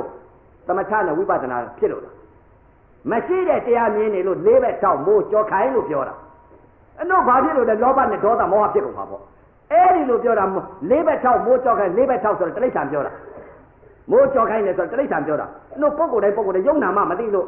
ဒုက္ခဝေဒနာဒုက္ခဝေဒနာဥပ္ပခာဝေဒနာဝေဒနာမယုံနဲ့နာမမသိလို့ရှိရဲ့မောဟဖုံးလွှမ်းနေတဲ့ပုဂ္ဂိုလ်ဟာလေးဘက်ထောက်ပြီးတော့မိုးကြောခိုင်းရမှာကြီးပဲအဲ့ဒါကြောင့်မလို့မိမယောက်ျားမြင်နေသေးတဲ့ပုဂ္ဂိုလ်မှန်လားများလေးဘက်ထောက်မိုးကြောခိုင်းဆိုတဲ့ဥစ္စာဘာသာလို့တင်ပြီးတော့တရားဓမ္မအများသဘောပေါက်အောင်လို့ပြောတာအခုလေးဘက်ထောက်ပြီးမိုးမကြောခိုင်းတော့ဘူးမျက်စိပေါက်ကနေပြီးသမာဓိနဲ့ပညာဖြစ်ပြီးသမထနဲ့ဝိပဿနာစိတ်ဖြစ်ပြီးသမထစိတ်နဲ့ဝိပဿနာစိတ်ဖြစ်ပြီးမြင်လိုက်တဲ့အချိန်ခါအပေမကြောက်မြင်လိုက်တဲ့အချိန်ခါဖြစ်တဲ့သဘောရဲ့ပြက်တဲ့သဘောရဲ့လက်ဦးစိတ်ကလေးကဖြစ်တဲ့သဘောနောက်စိတ်ကပြက်တဲ့သဘောစိတ်ကိုကြည့်နေတာအသာနဲ့နားနဲ့ကြားလိုက်တဲ့အချိန်ကဖြစ်တဲ့သဘောပြက်တဲ့သဘောလက်စိတ်နောက်စိတ်စိတ်ကလေးကဖြစ်တဲ့သဘောနောက်စိတ်ကပြက်တဲ့သဘောနှာခေါင်းနဲ့အနာနဲ့ထိမှန်လိုက်တဲ့အချိန်ကဖြစ်တဲ့သဘောပြက်တဲ့သဘောလျှာနဲ့ရတာနဲ့စားလိုက်တဲ့အချိန်ကဖြစ်တဲ့သဘောပြက်တဲ့သဘောကိုယ်နဲ့အတွေ့နဲ့ထိမှန်လိုက်တဲ့အချိန်ကဖြစ်တဲ့သဘောပြက်တဲ့သဘောမနောနဲ့ဓမ္မနဲ့ပေါင်းစုံလိုက်တဲ့အချိန်ကဖြစ်တဲ့သဘောပြက်တဲ့သဘောဒါဖြစ်သဘောပြက်သဘောဖြစ်သဘောပြက်သဘောဆိုတော့မိမယောက်ျားမမြင်တော့ ဖြစ်လာတဲ့သဘောတရားလေးနဲ့ပြည့်တဲ့သဘောတရားလေးစိတ်နဲ့စိတ်အဲ့ဒီစိတ်နဲ့စိတ်ကိုကဲပြင်အောင်မယ်သမထကိုဖြုတ်တော့ဖြစ်လာတဲ့သဘောကိုဖြုတ်တော့မယ်ဒါတွေအခုကပြောနေရတဲ့ဥစ္စာလမ်းရှိတယ်ဒါတွေကမသိတဲ့ပုဂ္ဂိုလ်လုပ်သိတဲ့ပုဂ္ဂိုလ်ဒါလုပ်ဖို့မလိုနီးသိရင်လွယ်လွယ်လေးဒါတွေကမသိခင်တုန်းကဥပဒေလုပ်လာတယ်ဒါကြောင့်မလို့လေအောက်ကကုံစင်အောင်လုပ်လာတော့သမထကဘာဝိပဿနာကဘာလို့ဆိုတော့ဒကမာကြီးတွေပြောတတ်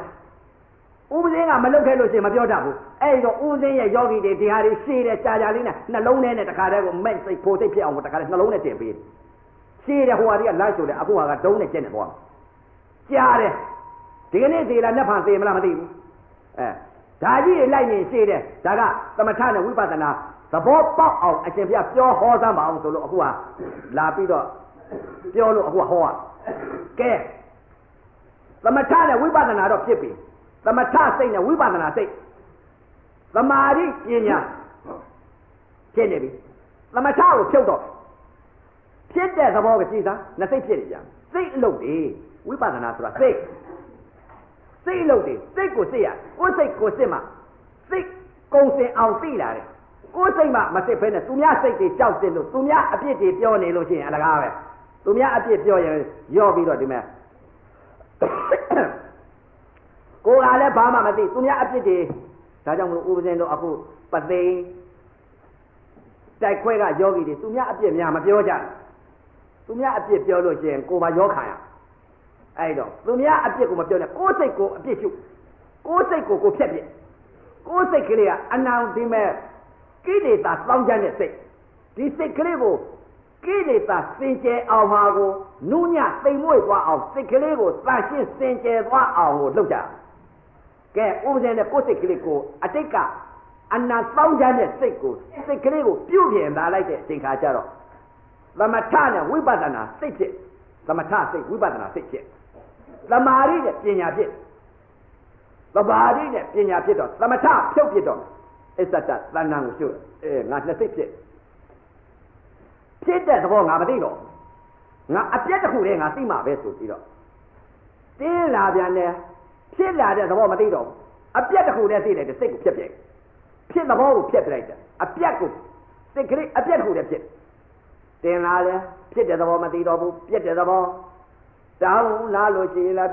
ဖြစ်တဲ့သဘောမသိဘူးပြက်တဲ့သဘောထုံလာလဲပြက်တဲ့သဘောအောင့်လာလဲပြက်တဲ့သဘောကြိုက်လာလဲပြက်တဲ့သဘောယိုကျလာလဲပြက်တဲ့သဘောစိတ်တစ်စိတ်တည်းဖြစ်ပြက်တဲ့အပြက်စိတ်ကြီးဖြစ်သွားပြီအဲ့ဒီဖြစ်တဲ့သဘောဖြုတ်ချလိုက်တော့သမထချုပ်သွားပြီဖြစ်တဲ့သဘောသမထမရှိတော့ဘူးအပြက်တစ်ခုတည်းဖြစ်နေပြီတင်းနာပေါ်လဲပြက်တဲ့သဘောတောက်နာပေါ်လဲပြက်တဲ့သဘောထုံနာပေါ်လဲပြက်တဲ့သဘောအောက်နာပေါ်လဲပြက်တဲ့သဘောကြိုက်တာပေါ်လဲပြက်တဲ့သဘောအေးတာပေါ်လဲပြက်တဲ့သဘောပူတာပေါ်လဲပြက်တဲ့သဘောယိုကျလာတာပေါ်လဲပြက်တဲ့သဘောလှုပ်လာတာပေါ်လဲပြက်တဲ့သဘောရင်းရိုင်လာတာပေါ်လဲပြက်တဲ့သဘောငြိမ့်နေတာပေါ်လဲပြက်တဲ့သဘောအပြက်တစ်ခုတည်းဖြစ်ဗဟိတမြင်လိုက်တဲ့အချိန်ကမြင်လိုက်ပြန်လဲပြက်တဲ့သဘောကြားလိုက်တဲ့အသံလဲပြက်တဲ့သဘောနာနာလဲပြက်တဲ့သဘောစားလိုက်တဲ့ရတာလဲပြက်တဲ့သဘောထိလိုက်တာလဲပြက်တဲ့သဘောသိလိုက်တာလဲပြက်တဲ့သဘောယောတာလဲပြက်တဲ့သဘောပေါက်တာလဲပြက်တဲ့သဘောထိုင်တာလဲပြက်တဲ့သဘောငါမြင်တယ်ငါကြားတယ်ငါနာတယ်မြင်တယ်လည်းမရှိကြားတယ်လည်းမရှိနာတယ်လည်းမရှိစားတယ်လည်းမရှိထိတယ်လည်းမရှိသွားတယ်မရှိထိုင်တယ်မရှိထိတယ်မရှိယိုသူမရှိပေါက်သူမရှိလှမ်းသူမရှိအိတ်သူမရှိပြက်တဲ့သဘောတစ်ခုတည်းပဲရှိတော့တယ်ချုပ်သွားအပြက်တစ်ခုတည်းဖြစ်အဲ့ဒါပါလေတဲ့အဲ့ဒါမှဝိပဿနာခေါ်တယ်စိတ်တစ်စိတ်တည်းဖြစ်အပြက်စိတ်ကြီးဖြစ်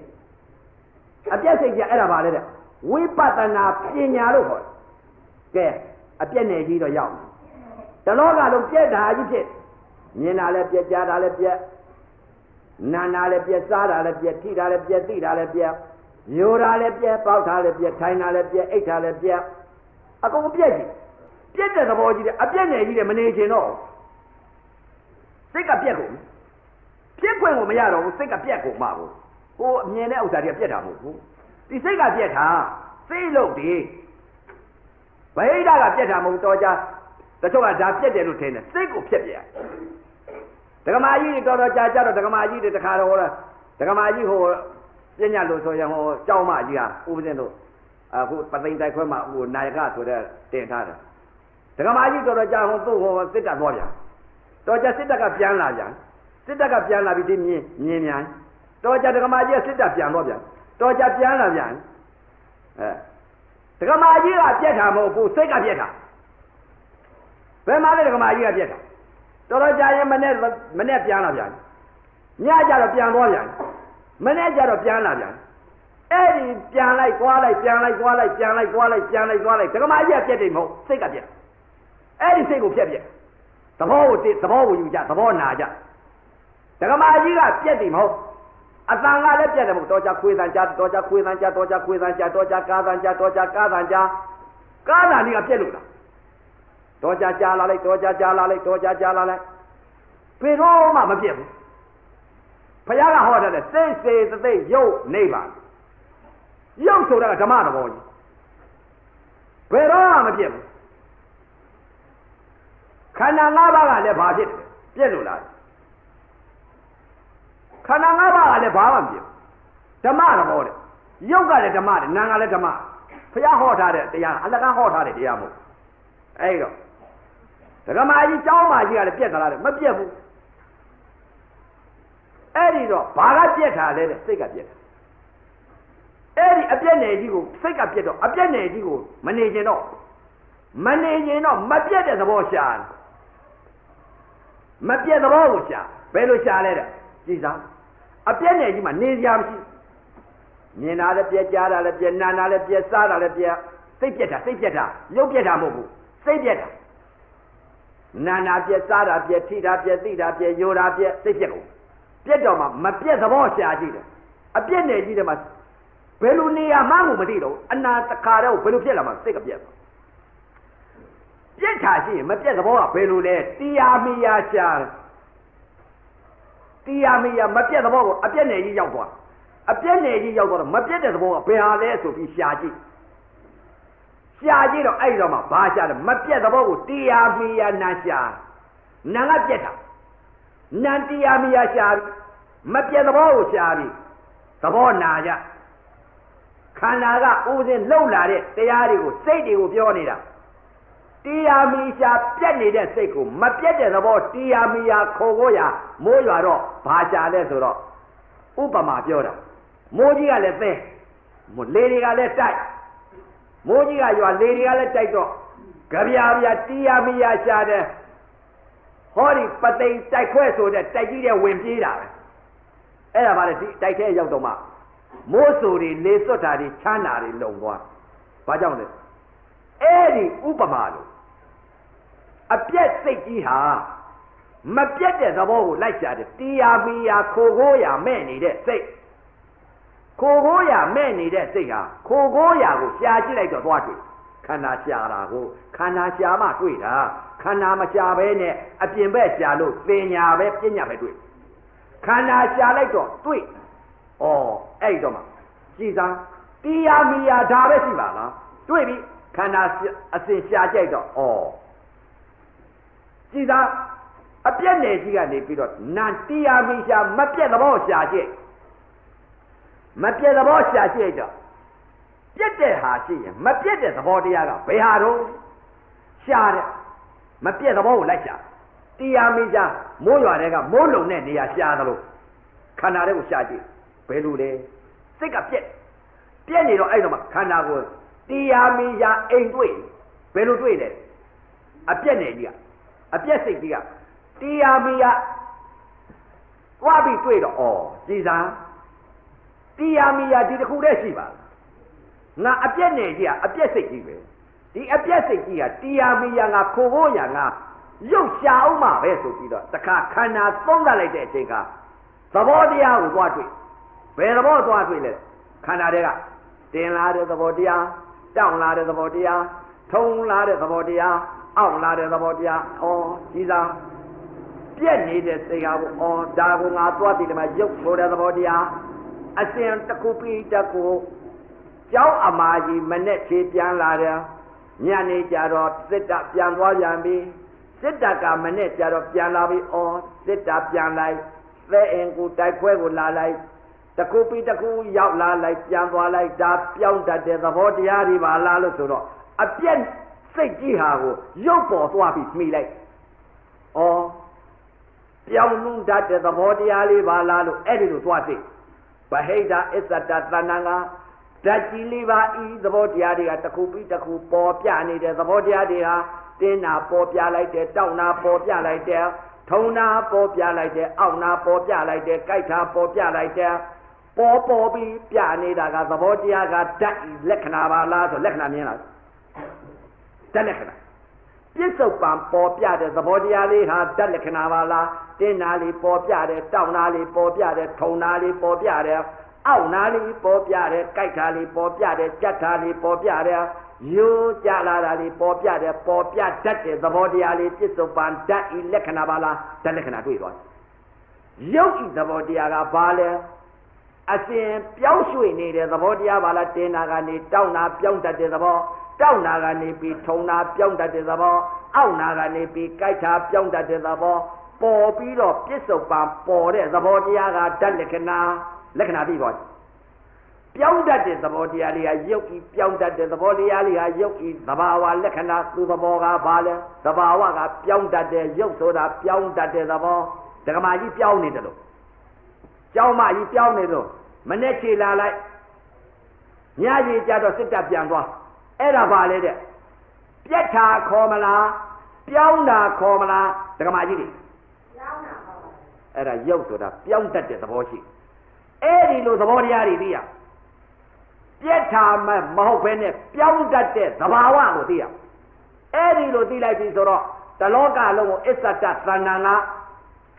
ရုပ်ဤသဘာဝလက္ခဏာကိုပြောင်းလွှဲတတ်တဲ့သဘောတရားလေးမြင်လာတော့ပြောင်းတတ်တဲ့သဘောလေးမြင်တော့ဗဟိတကြပြန်တော့လဲပြောင်းတတ်တဲ့သဘောလေးမြင်ပြီးပြဉ္ညာလောမြင်လိုက်တဲ့အချိန်ကဖြူတာတွေလည်းမြင်တယ်မဲတာတွေလည်းမြင်တယ်ဝတာတွေလည်းမြင်တယ်ပိန်တာတွေမြင်တယ်ရှည်တာတွေမြင်တယ်တိုတာတွေမြင်တယ်ပိန်တာရှည်တာတိုတာဖြူတာဝတာမိမယောက်ျားဆိုတာပြဉ္ညာပါလားရုပ်ဤအစဉ်ပြောင်းတတ်တဲ့သဘောတရားလေးသာရှိပါလားမျက်စိကလည်းမြင်တတ်တဲ့ပြောင်းမြင်တတ်တဲ့သဘောအသင်တွေကလည်းပြောင်းလွယ်တတ်တဲ့သဘောသံဌာနတွေကလည်းပြောင်းလွယ်တတ်တဲ့သဘောတွေမြင်ကုန်အသံတွေကလည်းခွေသံဝက်သံဘဲသံကျက်သံဆိုတာကလည်းပညာတရားအသံဤသဘာဝကအသံတွေကလည်းပြောင်းလွယ်တတ်တဲ့သဘောတရားရုပ်ဤအစဉ်ကပြောင်းလွယ်တတ်တဲ့သဘောတရားအသံတစ်ခုပေါ်လာမှနားကလည်းပြောင်းပြီးကြားတတ်တဲ့သဘောတရားသိရုပ်တွေကိုသိနာကသွားရုပ်မိတရားမိရာကိုဘာကြောင့်လဲတဲ့နေပူကနေပြီးတော့သစ်ပင်ရိပ်ဝင်သလိုအေးလေးကိုဝင်တော့ပူနှုံးဝင်ကတ်လိုက်အဲ့ဒါအပြက်နယ်ကြီးကနေပြီးမပြက်တဲ့သဘောဝင်ကတ်လိုက်တာနာခိုးဖို့ရမဲ့တော့ခိုးဖို့ရရတယ်ဘယ်လိုရတော့ရုပ်ကိုမိလိုက်စိတ်ကလေးဘာကိုမိလိုက်တဲ့ပရမတ္ထသဘာဝရုပ်ကိုမိလိုက်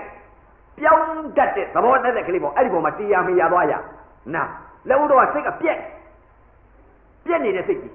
အဲ့ဒီစိတ်ကြီးကမပြတ်တဲ့သဘောတရားကိုသဗ္ဗေဓမ္မာအနတ္တဆိုတဲ့ရုပ်လက္ခဏာပေါ်သွားတည်ဓမ္မလက္ခဏာ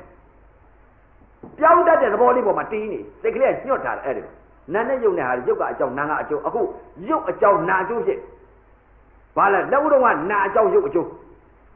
အခုဘာလဲတဲ့ရုပ်အကြောင်းနာအကျိုးဖြစ်တယ်ပြောင်းတတ်တဲ့ပေါ်မှာနာမှီးနေမပြတ်တော့ဘူးနာဘာကြောင့်လဲတဲ့မပြတ်တာဘာကြောင့်လဲရုပ်ပြောင်းလွှဲတတ်တဲ့သဘောတတ်တဲ့ကလေးပေါ်ပွားပြီးမှီးနေနာမှီးနေတော့အဲ့တော့ဘယ်လိုမြင်လဲတကား6ပေါက်ကအာယုံ5အာယုံ6နဲ့တိုက်ခိုက်တိုင်းအသင်းတွေကလည်းပြောင်းလွှဲတယ်မြင်တဲ့မျက်စိကလည်းပြောင်းလွှဲမြင်တတ်တယ်ရုပ်ကိုမြင်နေအသံတွေကလည်းပြောင်းလွှဲတတ်တယ်နားကလည်းပြောင်းပြီးတော့ကြားတတ်တယ်အနတ်တွေကလည်းမှုေးလိုက်သင်လိုက်တယ်ပြောင်းလွယ်နေတယ်နှာခေါင်းကလည်းပြောင်းလွယ်နံတတ်တယ်ရာသာတွေကလည်းချိုးလိုက်ငန်းလိုက်စက်လိုက်နဲ့စားကိုက်မှာပြောင်းလွယ်တတ်တယ်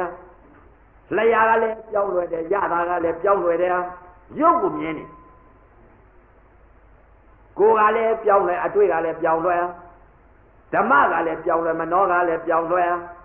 ဓမ္မယုတ်မနောယုတ်ရုပ်ဤသဘောတရားပေါ်မှာနာမှီနေပြီပြောင်းလွယ်တတ်တဲ့သဘောတက်ပါလားဆိုတော့အပြက်နယ်ကြီးချုပ်သွား အဲ့ဒီအပြက်နယ်ကြီးချုပ်သွားတော့အဲ့တော့မှဘာကိုသွားမြင်လဲတဲ့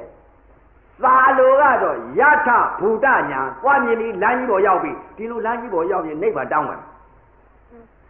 ဒီလိုမှလမ်းကြီးပေါ်မှာမရောက်သေးပဲနဲ့နိဗ္ဗာန်ဝင်မယ်လို့ဆိုတော့ဝေးပါသေးဘယ်တော့မှမဝင်ဘူးဘာကြောင့်ယထဘူတညာယထဘူညာညာသာလိုသာပြောကြယထဘူတညာပြောဆောင်ဘယ်လိုမြင်နေလဲပြစ်စုံပါဖြစ်တာပြက်တာတွေပြောလို့ယထဘူတညာဟုတ်တာမဟုတ်ဘူးရုပ်ဤအမြာယထဘူတညာဆိုတာဥစ္စာမျက်စိကမြင်လိုက်ဘယ်လိုမြင်လဲပြောင်းလဲတတ်တဲ့သဘောတတ်တဲ့ကလေးမြင်တယ်မြင်တာလဲပြောင်းလဲတတ်တဲ့သဘောကြားလိုက်တဲ့အသံလဲပြောင်းလဲတတ်တဲ့သဘောနားလိုက်တဲ့အနားလဲပြောင်းလဲတတ်တဲ့သဘောစားလိုက်တဲ့ຢာသာလဲပြောင်းလဲတတ်တဲ့သဘောထိလိုက်တဲ့အတွေ့လဲပြောင်းလဲတတ်တဲ့သဘောသိလိုက်တဲ့အောက်သားလဲပြောင်းလဲတတ်တဲ့သဘောပြောင်းလဲတဲ့သဘောလေးကိုရုပ်ကိုမြင်တယ်ရုပ်မင်းနေအဲ့ဒီရုပ်မင်းတော့ပြောင်းလဲတတ်တဲ့သဘောလေးမြင်လိုက်တဲ့ဥစ္စာသာလိုကတော့အဲ့ဒါပါလေတဲ့ယူပပြိစေရညာခေါ်တယ်ရုပ်ကိုမြင်နေတာအဲ့ဒီမှာရုပ်ကိုမြင်နေတော့နာမ်ပြန်ကြည့်ဟောနန်တီယမီယာဘာလို့ညွတ်နေလဲစိတ်ပြန်ကြည့်ရုပ်ကိုသူညွတ်နေတဲ့နာမ်ပါလားအခုတီယမီယာသူ့လက်ဦးတော့ကအပြက်နေကြီးကအခုပြောင်းလဲတတ်တဲ့သဘောလက္ခဏာရုပ်လက္ခဏာပေါ်သွားပြီးသူညွတ်နေပါလားဘယ်လိုညွတ်လဲပြောင်းလဲတဲ့သဘောကိုရုပ်ပြောင်းနေသူပျောက်ပြီးသူကလည်းညွတ်ပြီးတော့တီယမီယာခိုဟိုးရသူဖြစ်နေပါလားလို့ဒီလိုသွားတယ်ဟောနန္တီယမီယာခိုဟိုးရရုပ်ကလည်းပြောင်းလဲတယ်နာမ်ကလည်းပြောင်းပြီးညွတ်တတ်ပါလားလို့ဒီလိုသိအဲ့ဒီလိုသိလိုက်တဲ့ကြပြိုင်တဲ့အစ္ဆဒသဏ္ဍာန်ကလည်းရုပ်ကပြောင်းလဲတိုင်းပြောင်းလဲတယ်နာမ်ကလည်းပြောင်းပြီးညွတ်တတ်တဲ့သဘောလက်ဥစိတ်ကလေးကရုပ်ကိုပြောင်းလဲတတ်တဲ့သဘောလေးမြင်လိုက်တယ်နောက်စိတ်ကပြောင်းပြီးညွတ်တတ်တဲ့သဘောလေးမြင်လိုက်တယ်ရှေ့စိတ်နောက်စိတ်ဗဟိတကြပြန်တော့လဲရုပ်မျက်စိနဲ့မြင်လိုက်တဲ့အချိန်ကရုပ်ပြောင်းလဲတာမြင်လိုက်တာကယူပပြိစေတာညာနောက်စိတ်ကလေးကရုပ်အပေါင်းပြောင်းလဲပြီးတော့ညွတ်တတ်တဲ့သဘောလေးကိုသိလိုက်တာကနာမပြိစေတာညာယုံနာကွဲသွားတယ်အဲ့ဒီတော့တလောကလုံးမှာမျက်စိပေါက်ကလည်းဘာဝင်နေလဲမြင်လိုက်တဲ့အချိန်ကရှေ့စိတ်ကလေးကရုပ်ကိုမြင်လိုက်တာပြောင်းတတ်တဲ့သဘောလေးမြင်လိုက်တာပြောင်းလဲတတ်တဲ့သဘောလေးကိုသိလိုက်တာနောက်စိတ်ကလေးကပြောင်းပြီးညွတ်တတ်တဲ့သဘောလေးမြင်လိုက်တာရုပ်နဲ့နာမျက်စိပေါက်ကဝင်နေပြီနားနဲ့အသံနဲ့ကြားလိုက်တဲ့အချိန်ကအသံကလည်းပြောင်းလဲတယ်နာမ်ကလည်းအသံကိုပြောင်းပြီးတော့ညွတ်တတ်တယ်ရုပ်ကပြောင်းလဲတယ်နာမ်ကပြောင်းညွတ်တတ်တယ်အနတ်တွေကလည်းပေါ်လာတဲ့အချိန်ကအနတ်ရုပ်ကလည်းပြောင်းလဲတယ်နာမ်ကလည်းအနတ်ရုပ်ပြောင်းပြီးညွတ်တတ်တယ်တကား6ပေါက်အာယုံကအာယုံ6နဲ့တိုက်ခိုက်တိုင်းပြောင်းလဲတတ်တဲ့သဘောပြောင်းပြီးညွတ်တတ်တဲ့သဘောတက်ကလေးဖြစ်သွားတယ်မျက်စိပေါက်ကဘာဝင်လဲတဲ့မိန်းမလည်းမဝင်တော့ဘူးဖြစ်ထားလည်းမဝင်ဘူးပြက်ထားလည်းမဝင်တော့ဘူးဘာဝင်နေလဲတဲ့စိတ်ကလေးပြောင်းလာတာပြောင်းလဲနေတဲ့သဘောတရားပြောင်းပြီးညွတ်တတ်တဲ့သဘောမျက်စိပေါက်ကဝင်ပြီးနားပေါက်ကလည်းပြောင်းလဲတဲ့သဘောပြောင်းပြီးညွတ်တတ်တဲ့သဘောနားပေါက်ကလည်းဝင်မြန်ပြီ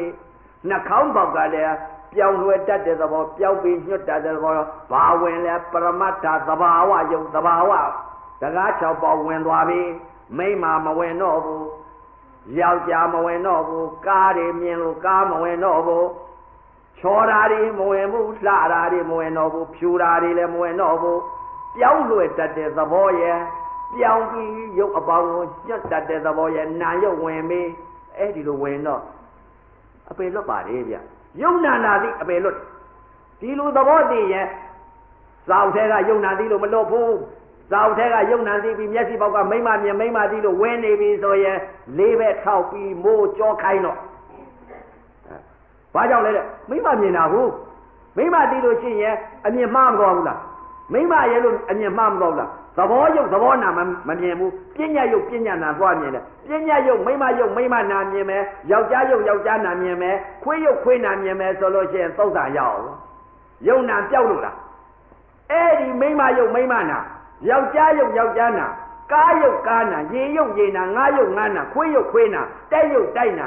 သစ်ပင်ယုတ်သစ်ပင်နာအဲ့ဒီယုံနာပြောက်မှသုတ်တာလည်းမရောက်ဘာယုတ်ဘာနာမြင်လဲတဲ့ပြောင်းလဲတတ်တဲ့သဘောပြောင်းပြီးညွတ်တတ်တဲ့သဘောရောက်တော့ပညာယုတ်ပညာနာချုပ်သွားတယ်ပရမတ္ထသဘာဝယုတ်နဲ့သဘာဝနာယုတ်လက္ခဏာယုတ်သဘာဝနာသဘာဝဝင်သဘာဝလက္ခဏာဝင်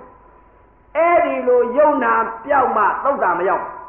အဲ့တော့သုတ်တံပြောက်တာကဘာပြောက်မလဲတဲ့ယုံနာပြောက်မှမိမကောင်ယောက်ျားကောင်ချောတယ်လှတာဝတာခွေးကောင်ဝက်ကောင်နွားကောင်ကြက်ကောင်ဘဲကောင်ရေကောင်တိုက်ကောင်အဲ့ဒီဒိဋ္ဌရံတရားမရှိပညာတွေပညာယုတ်ပညာနာချုပ်သွားပြီးပရမတ္ထပြောင်းလဲတတ်တဲ့သဘောတတ်ကလေးပြောင်းပြီးညွတ်တတ်တဲ့သဘောလေးဝင်နေပြီဆိုပညာယုတ်ပညာနာချုပ်သွားပြီးသုတ်တံလွတ်ပြီနတ်ပြည်ကတက်ပြီးတခါတဲ့အထက်ဆံပြီးတက်ရောသာသနာဒီမှားရင်အောက်ဘယ်တော့မှမဆုံးဒါကြောင့်အရေးကြီးတာကဘာလဲတဲ့သဘောပေါက်သွားဖို့အရေးကြီးအဲ့ဒါကြောင့်မလို့ကဲလောကီနဲ့လောကုတ္တရာကြားရောက်သွားပြီသင်္ခါရုပ္ပခဉာဏ်ရသွားပြီယထဘူတဉာဏ်ကြီးအမှန်မြင်သွားပြီဘာမြင်လဲတဲ့ယထဘူတဉာဏ်ယုံနဲ့နာမြင်သွားပြီပြောင်းလဲတတ်တဲ့သဘာဝလက္ခဏာယုတ်သဘာဝလက္ခဏာယုတ်အပေါင်းကိုပြောင်းပြီးညွတ်တတ်တဲ့နာဣသဘာဝလက္ခဏာယုတ်သဘာဝနာသဘာဝလက္ခဏာတွေမြင်သွားတယ်။သူ့သဘောတရားကဒါပဲ။အဲ့ဒါပါလေတဲ့။မျက်စိတကနားတကနှာခေါင်းတကပါးစပ်တကကိုယ်တကမနောတကတကား6ပေါက်အာယုံကအာယုံ6နဲ့တိုက်ခိုက်တိုင်းဟာဖြစ်အတ္တပြောက်ပြီးအနတ္တရောက်နေ။သူသဘောမြင်နေ။အနတ္တပါလေယုတ်အနတ္တနာအနတ္တယုတ်ကလည်းသူ့ဟာသူယုတ်ပေါက်ပြောက်ဖြစ်နာကလည်းပြောက်ဖြစ်ရုပ်ကလည်းသူ့ဟာသူပြောင်းနေတယ်အဲ့ဒါပါလေတဲ့မိမကောင်ယောက်ျားကောင်အတ္တကောင်ပြောက်ပြီးအနတ္တကောင်ရောက်အတ္တပြောက်လို့အနတ္တရောက်အတ္တမြင်တဲ့အနတ္တမြင်အတ္တအမြင်ကအနတ္တမြင်အဲ့ဒီလိုအနတ္တမြင်နေစိတ်သာချပါသပိတ်မသွတ်ပါနဲ့ဘုန်းကြီးကြော်ပွဲမပေးနဲ့ဘာသပိတ်သွတ်เสียလို့လဲစိတ်မချလို့ကတော့လားအဲ့တော့စိတ်မချရင်သွတ်ကြအောင်သိရဲ့ဘာကြောင့်သွတ်လဲဒီလိုအတ္တကနေပြီးအနတ္တမြင်ပြီဆိုလို့ရှိရဲ့သပိတ်သွတ်เสียလို့သေးလားနှက်ပြေသွားတော့စိတ်မချလို့ရှိရင်သပိတ်သွတ်စိတ်ချရလို့ရှိရင်သပိတ်မသွတ်ပါဘူးဘုရားလက်ထက်ကတော့ဥပဇင်းတော့မကြားမိဘူးသပိတ်သွတ်တယ်လို့မကြားမိဘူးဘုရားလက်ထက်အဲ့တော့အခုပသိင်္ဂဒကာဓမ္မတွေလည်းပဲဒီလိုတကား6ပေါက်ကအာယုံ6နဲ့တိုက်ခိုက်တိုင်းအတ္တအမြင်အတ္တအသိပြောက်ပြီးအနတ္တအမြင်အနတ္တအသိရောက်ပြီးဆိုရဲ့သပိတ်သွတ်လွတ်ပါတယ်လို့သေးသေးချာချာအသိပေးပါတယ်သပိတ်သွတ်လွတ်အောင်လုပ်ကြဒီလိုမှ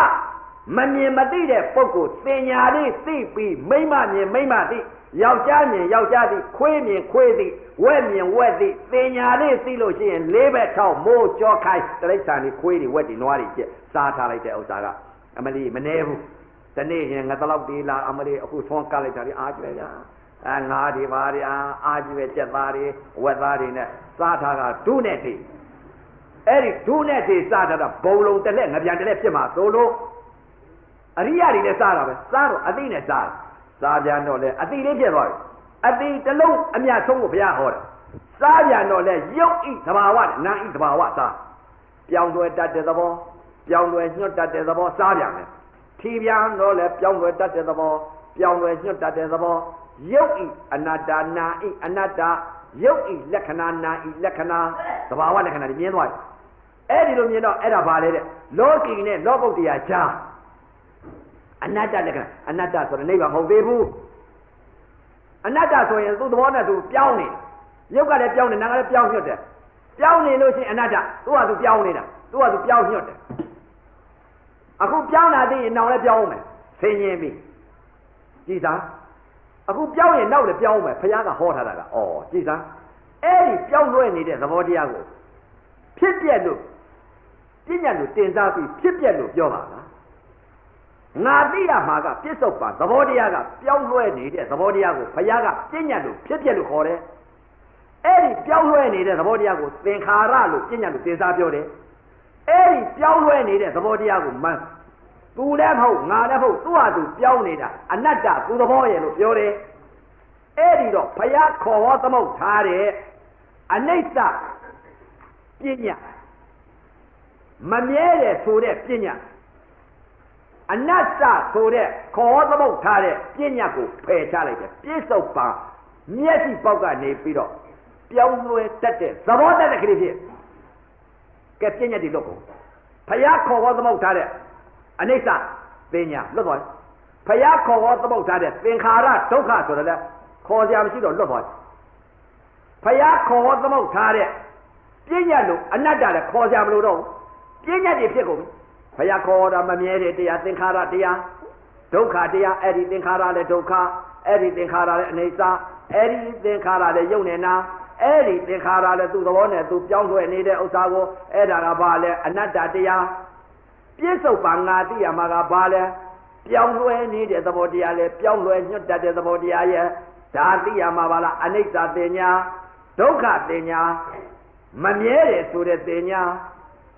အနတ္တဆိုတဲ့တင်ညာဖယ်ပလိုက်ပြစ္ဆုတ်ပါပြောင်းလဲတတ်တဲ့သဘောပြောင်းလဲညွတ်တတ်တဲ့သဘောသိသွားအဲ့ဒီတော့အတိတ်ကလည်းငါပြောင်းလဲခဲ့ရပြီဒီသင်္ခါရ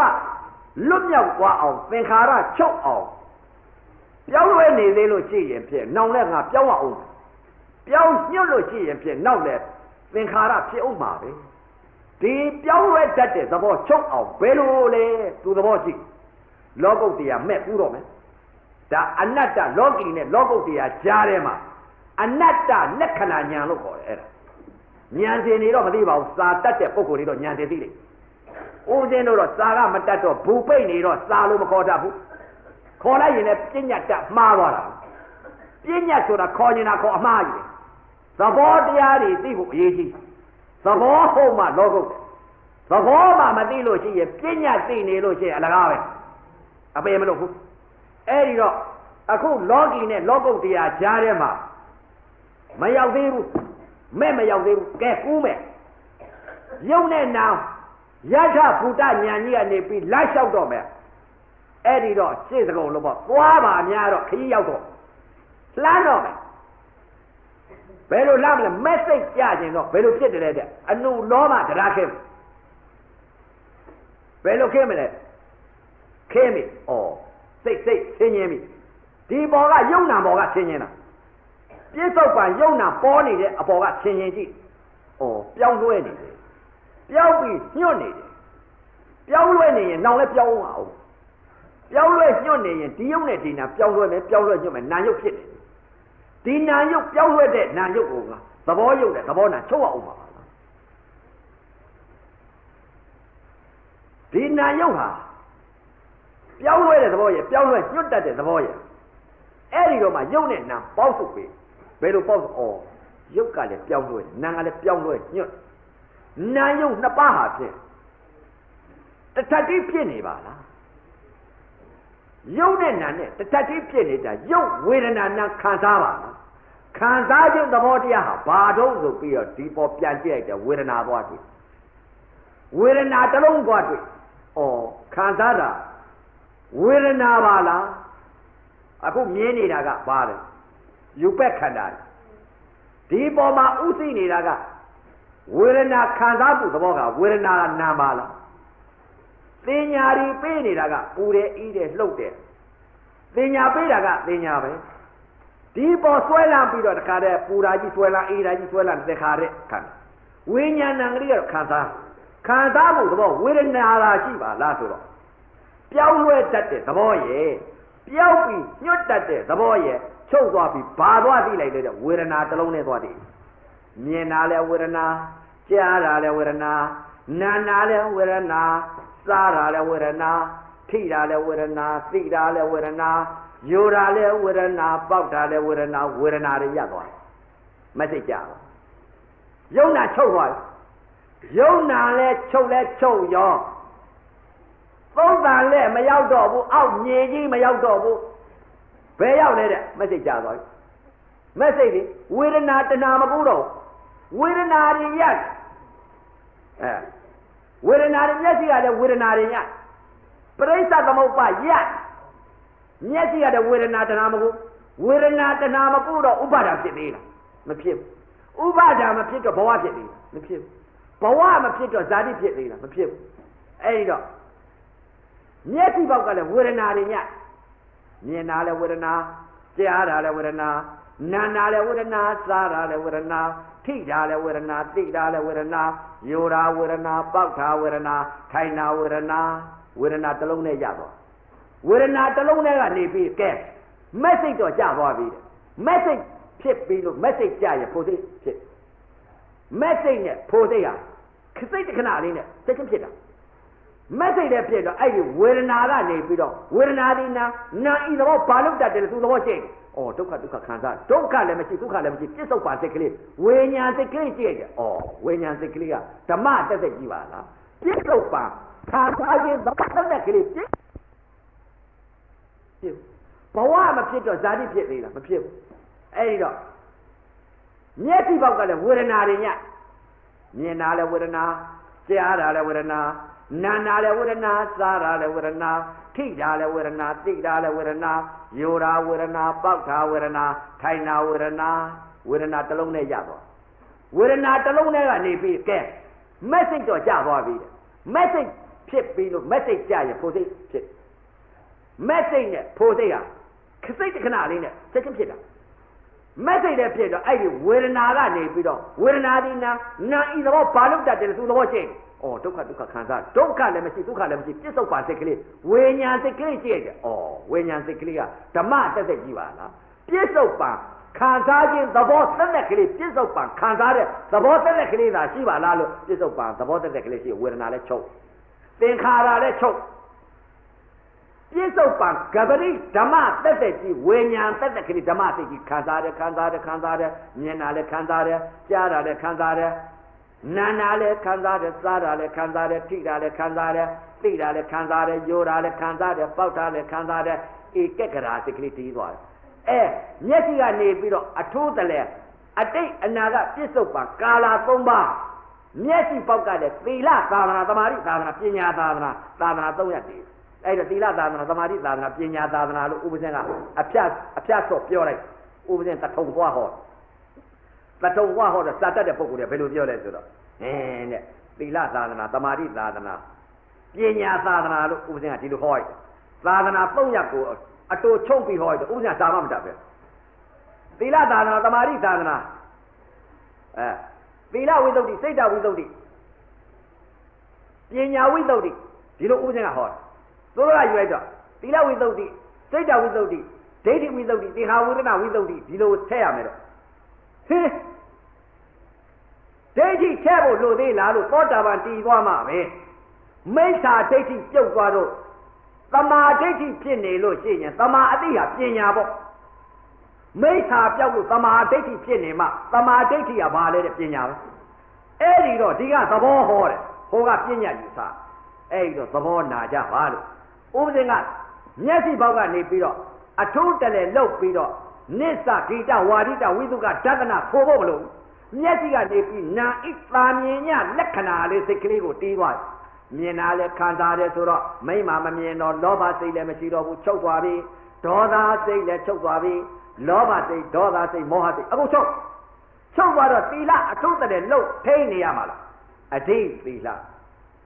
စိတ်ကလေးကလက္ခဏာစိတ်ကလေးနာဣသာမြင်ညလက္ခဏာပြစ္ဆုတ်ပံခံစားတတ်တဲ့ဓမ္မတည်းကြီးဖြစ်ဓမ္မတည်းစိတ်ကလေးဧကဂရစိတ်ကလေးတွေမျက်စိကလည်းခံစားတယ်အသံလည်းခံစားတယ်အနလည်းခံစားတယ်လက္ခဏာစိတ်ကလေးပေါ်မှာတည်သွားတယ်ဓမ္မစိတ်ဖြစ်ဓမ္မစိတ်ဆိုတော့ဧကဂရစိတ်ကလေးကဧကဂရစိတ်ကလေးကစိတ်တဝိသုဒ္ဓိဖြစ်မျက်စိကလည်းစိတ်တဝိသုဒ္ဓိနားနဲ့အသံနဲ့ကြားလိုက်တဲ့ကလည်းစိတ်တဝိသုဒ္ဓိစိတ်ကလေးစင်ကြဲသွားနှာခေါင်းနဲ့အနာနဲ့ထိမှန်လိုက်တဲ့ကလည်းစိတ်တဝိသုဒ္ဓိလျှာနဲ့ရတာနဲ့စလိုက်တဲ့ကလည်းစိတ်တဝိသုဒ္ဓိကိုယ်နဲ့အတွေ့နဲ့ထိမှန်လိုက်တဲ့အချိန်ကစိတ်တဝိသုဒ္ဓိမနောနဲ့ဓမ္မနဲ့ပေါင်းစုံလိုက်တဲ့အချိန်ကစိတ်တဝိသုဒ္ဓိစိတ်တဝိသုဒ္ဓိဖြစ်လိုက်တဲ့တပြိုင်နက်တည်းသီလဝိသုဒ္ဓိသုဒ္ဓိနှစ်ပါးစင်ကြယ်သုဒ္ဓိနှစ်ပါးစင်ကြယ်လိုက်တဲ့တပြိုင်နက်တည်းပညာဝိသုဒ္ဓိဖြစ်တာပဲပညာဝိသုဒ္ဓိကဖြစ်တော့အတိတ်ကအနာဂတ်ကပြစ္ဆုတ်ပံယကာလ၃ပါးငါလွတ်မြောက်နေပါလားအတိတ်ကာလတုန်းကမြင်တယ်ကြားတယ်နားတယ်စားတယ်ထိတယ်သိတယ်ယိုတယ်ပေါက်တယ်လှမ်းတယ်ချတယ်ဆိုတဲ့အတိတ်ကလည်းငါသိပြီအခုပြစ္ဆုတ်ပံယိုတယ်လည်းမရှိမြင်တယ်လည်းမရှိကြားတယ်လည်းမရှိနားတယ်လည်းမရှိစားတယ်လည်းမရှိထိုင်တယ်မရှိချိုးသူမရှိငါသူမရှိချသူမရှိအိတ်သူမရှိခံစားတတ်တဲ့သဘောသာရှိပါလားအတိတ်ကအမှားမြင်နေတဲ့သံယောဇဉ်ပယ်လိုက်ပြီးပြစ္ဆုတ်ပံလည်းမြင်တယ်ဆိုတဲ့သံယောဇဉ်ပယ်လိုက်ပြီးအမှားသံယောဇဉ်ပယ်လိုက်ပြီးအခုပြစ္ဆုတ်ပံအမှားသံယောဇဉ်ချုပ်သွားရင် လက်ခဏာစိတ်ကလေးတည်နေတော့အနာကလည်းတန်ရောစဉ်ပယ်ပြီးသားဖြစ်သွားပြီ။အော်အတိတ်ကာလရဲ့ပြစ္ဆုတ်ပံကာလရဲ့အနာဂတ်ကာလရဲ့အတိတ်တန်ရောစဉ်ရဲ့ပြစ္ဆုတ်ပံတန်ရောစဉ်အနာဂတ်တန်ရောစဉ်ယုံမှမှုကိလေသာအတိတ်ယုံမှခြင်းပြစ္ဆုတ်ပံယုံမှခြင်းအနာဂတ်ယုံမှခြင်းယုံမှခြင်းကိလေသာငါမရှိတော့ပါလားအဲ့ဒီလိုသိလိုက်တာပါလေပညာဝိသုဒ္ဓိမျက်စိကလည်းသုတ်ဒီ၃ပါးစင်ကြယ်သွားပြီသီလဝိသုဒ္ဓိရဲ့စိတ်ဓာဝိသုဒ္ဓိရဲ့ပညာဝိသုဒ္ဓိရဲ့သုတ်ဒီ၃ပါးစင်ကြယ်ပြီးဘာကြောင့်စင်ကြယ်လဲသောတာပန်လက္ခဏာစိတ်ကလေးပြီးသွားလို့အဲ့ဒီလိုပြီးသွားပြီဆိုရင်အဲ့ဒါသောတာပန်စိတ်ခေါ်တယ်မက်စိတ်ကဝေဒနာဆိုမက်စိတ်လက္ခဏာတာမြင်ရခံစားတတ်တဲ့သဘောတတ်တဲ့ကလေးကအဲ့ဒါဖို့စိတ်ခေါ်တယ်မက်စိတ်ကဝေဒနာခန္ဓာဝေဒနာကိုသိတာဟောမက်စိတ်မက်စိတ်ဆိုတော့မေ့နေတာမဟုတ်ဘူးမေ့နေရင်လေးပဲထားရမယ်လားမှတ်တယ်မက်စိတ်ဆိုတာအကုသိုလ်စိတ်ယုံမှမှုကိလေသာအမြင်မှားမိစ္ဆာဒိဋ္ဌိပြုတ်သွားတာမိမရဲ့ယောက်ျားခွေးကြောင်ကျွဲ့ဆိုတဲ့အတိမျိုးတွေမဟုတ်တော့စိတ်ပြောင်းသွားပြီဘယ်စိတ်ကလေးတဲ့လက္ခဏာစိတ်ကလေးလက္ခဏာစိတ်ကလေးပေါ်တီးနေတာအဲ့ဒါပါလေတဲ့မက်စိတ်အဲ့ဒါကြောင့်မလို့အခုဘာသာလို့ပြောတော့တရားဓမ္မများကျင့်ရင်ရမကျင့်ရင်မရပါဘူးစာပြောလို့တော့မရဘူးစာပြောရင်ငါသိမယ်ရှိခန္ဓာကိုရှာလို့စိတ်ကိုစစ်လိုက်လို့ရှင်ငါသိပြီအဲ့ဒါကြောင့်မလို့အခုလာရောက်တဲ့တရားဓမ္မတွေတော်တော့ပါပြီလေနှစ်ဖြင့်ကနှစ်ညရှိပါသေးတယ်နှစ်ဖြင့်နှစ်ညကျတော့သေချာဟောမယ်သဘောပေါက်အောင်ဟောမယ်အဲ့ဒီတော့အခုညမှာသမထဆိုတာကလည်းဘယ်လိုသဘောတရားသမထသတ္တသမထနဲ့ဝိပဿနာဝိပဿနာပညာသမထဝိပဿနာသမာဓိနဲ့ပညာအဲ့တော့ဝိပဿနာနဲ့ပညာလောကုတ္တရာမဲ့ဥပုံနေစိတ်အစဉ်လေးတွေနာဖြစ်ပြက်ထုံးသွားပုံနဲ့စိတ်အစဉ်လေးတွေကူးသွားပုံသောတာပန်များနာဖြစ်ပြက်ထုံးအဲ့ဒါကြောင့်မလို့အခုလာရောက်တဲ့တရားဓမ္မတွေအခုသမထဝိပဿနာလည်းဟောပါတယ်မဲ့စိတ်ဖိုစိတ်မဲ့ကြဖို့ဖိုကြဖို့နာလေးအစဉ်ကူးသွားဖို့စိတ်အစဉ်လေးတွေကူးသွားဖို့ရုပ်အစဉ်လေးတွေပြောင်းလဲပြီးကူးသွားဖို့စိတ်အစဉ်ရုပ်အစဉ်ခန္ဓာအစဉ်အဘိဓမ္မာတရားတော်များကြီးကုံစင်အောင်သောတာပတ္တိမဲ့သောတာပတ္တိဖို့ထိဟောပါတယ်အဲ့ဒီတော့အခုလာရောက်တဲ့တရားဓမ္မတွေအဘိဓမ္မာတရားတော်များကြီးဟောကြားဆုံးမဩဝါဒပေးရတဲ့အကျိုးအာနိသင်ရောက်သမထဝိပဿနာတရားဟောကြားဆုံးမဩဝါဒပေးရတဲ့အကျိုးအာနိသင်ရောက်သောတာပန်အမြင်သောတာပန်အတိသောတာပတ္တိမက်စိတ်သောတာပတ္တိဖို့စိတ်ဟောကြားဆုံးမဩဝါဒပေးရတဲ့အကျိုးအာနိသင်ရောက်အခုလာရောက်တဲ့တရားဓမ္မတွေမနုဿတ္တဒုံလဘရာခဲသတိယလူရဲလို့ဖြစ်တဲ့အချိန်ခါမြတ်စွာဘုရားနောက်ပိတ်ဆုံးသာသနာတော်ကြီးနဲ့မိတဲ့အချိန်ခါသမထဝိပဿနာတရားတွေလည်းအမြုပ်မြုပ်အယောအယောပွင့်နေတဲ့အချိန်ခါတတိတံဝေကတွေရကြပြီးအခုနောက်ပိတ်ဆုံးသာသနာမှာဖယတုဖယယောင်တယတုတယယောင်သံဃာတုသံဃာယောင်နေကင်းကွာပြီးခန္ဓာကိုယ်ကအစစ်တရားတွေဖယစစ်ဖယမန်တယစစ်တယမန်သံဃာစစ်သံဃာမှာတွေ့ကြုံရပြီးသစ္စာလေးပါးအမှန်တရားမိစ္ဆာဒိဋ္ဌိပျောက်ပြီးသမာအသိရောက်နိုင်ကြပါသည်သတိသာ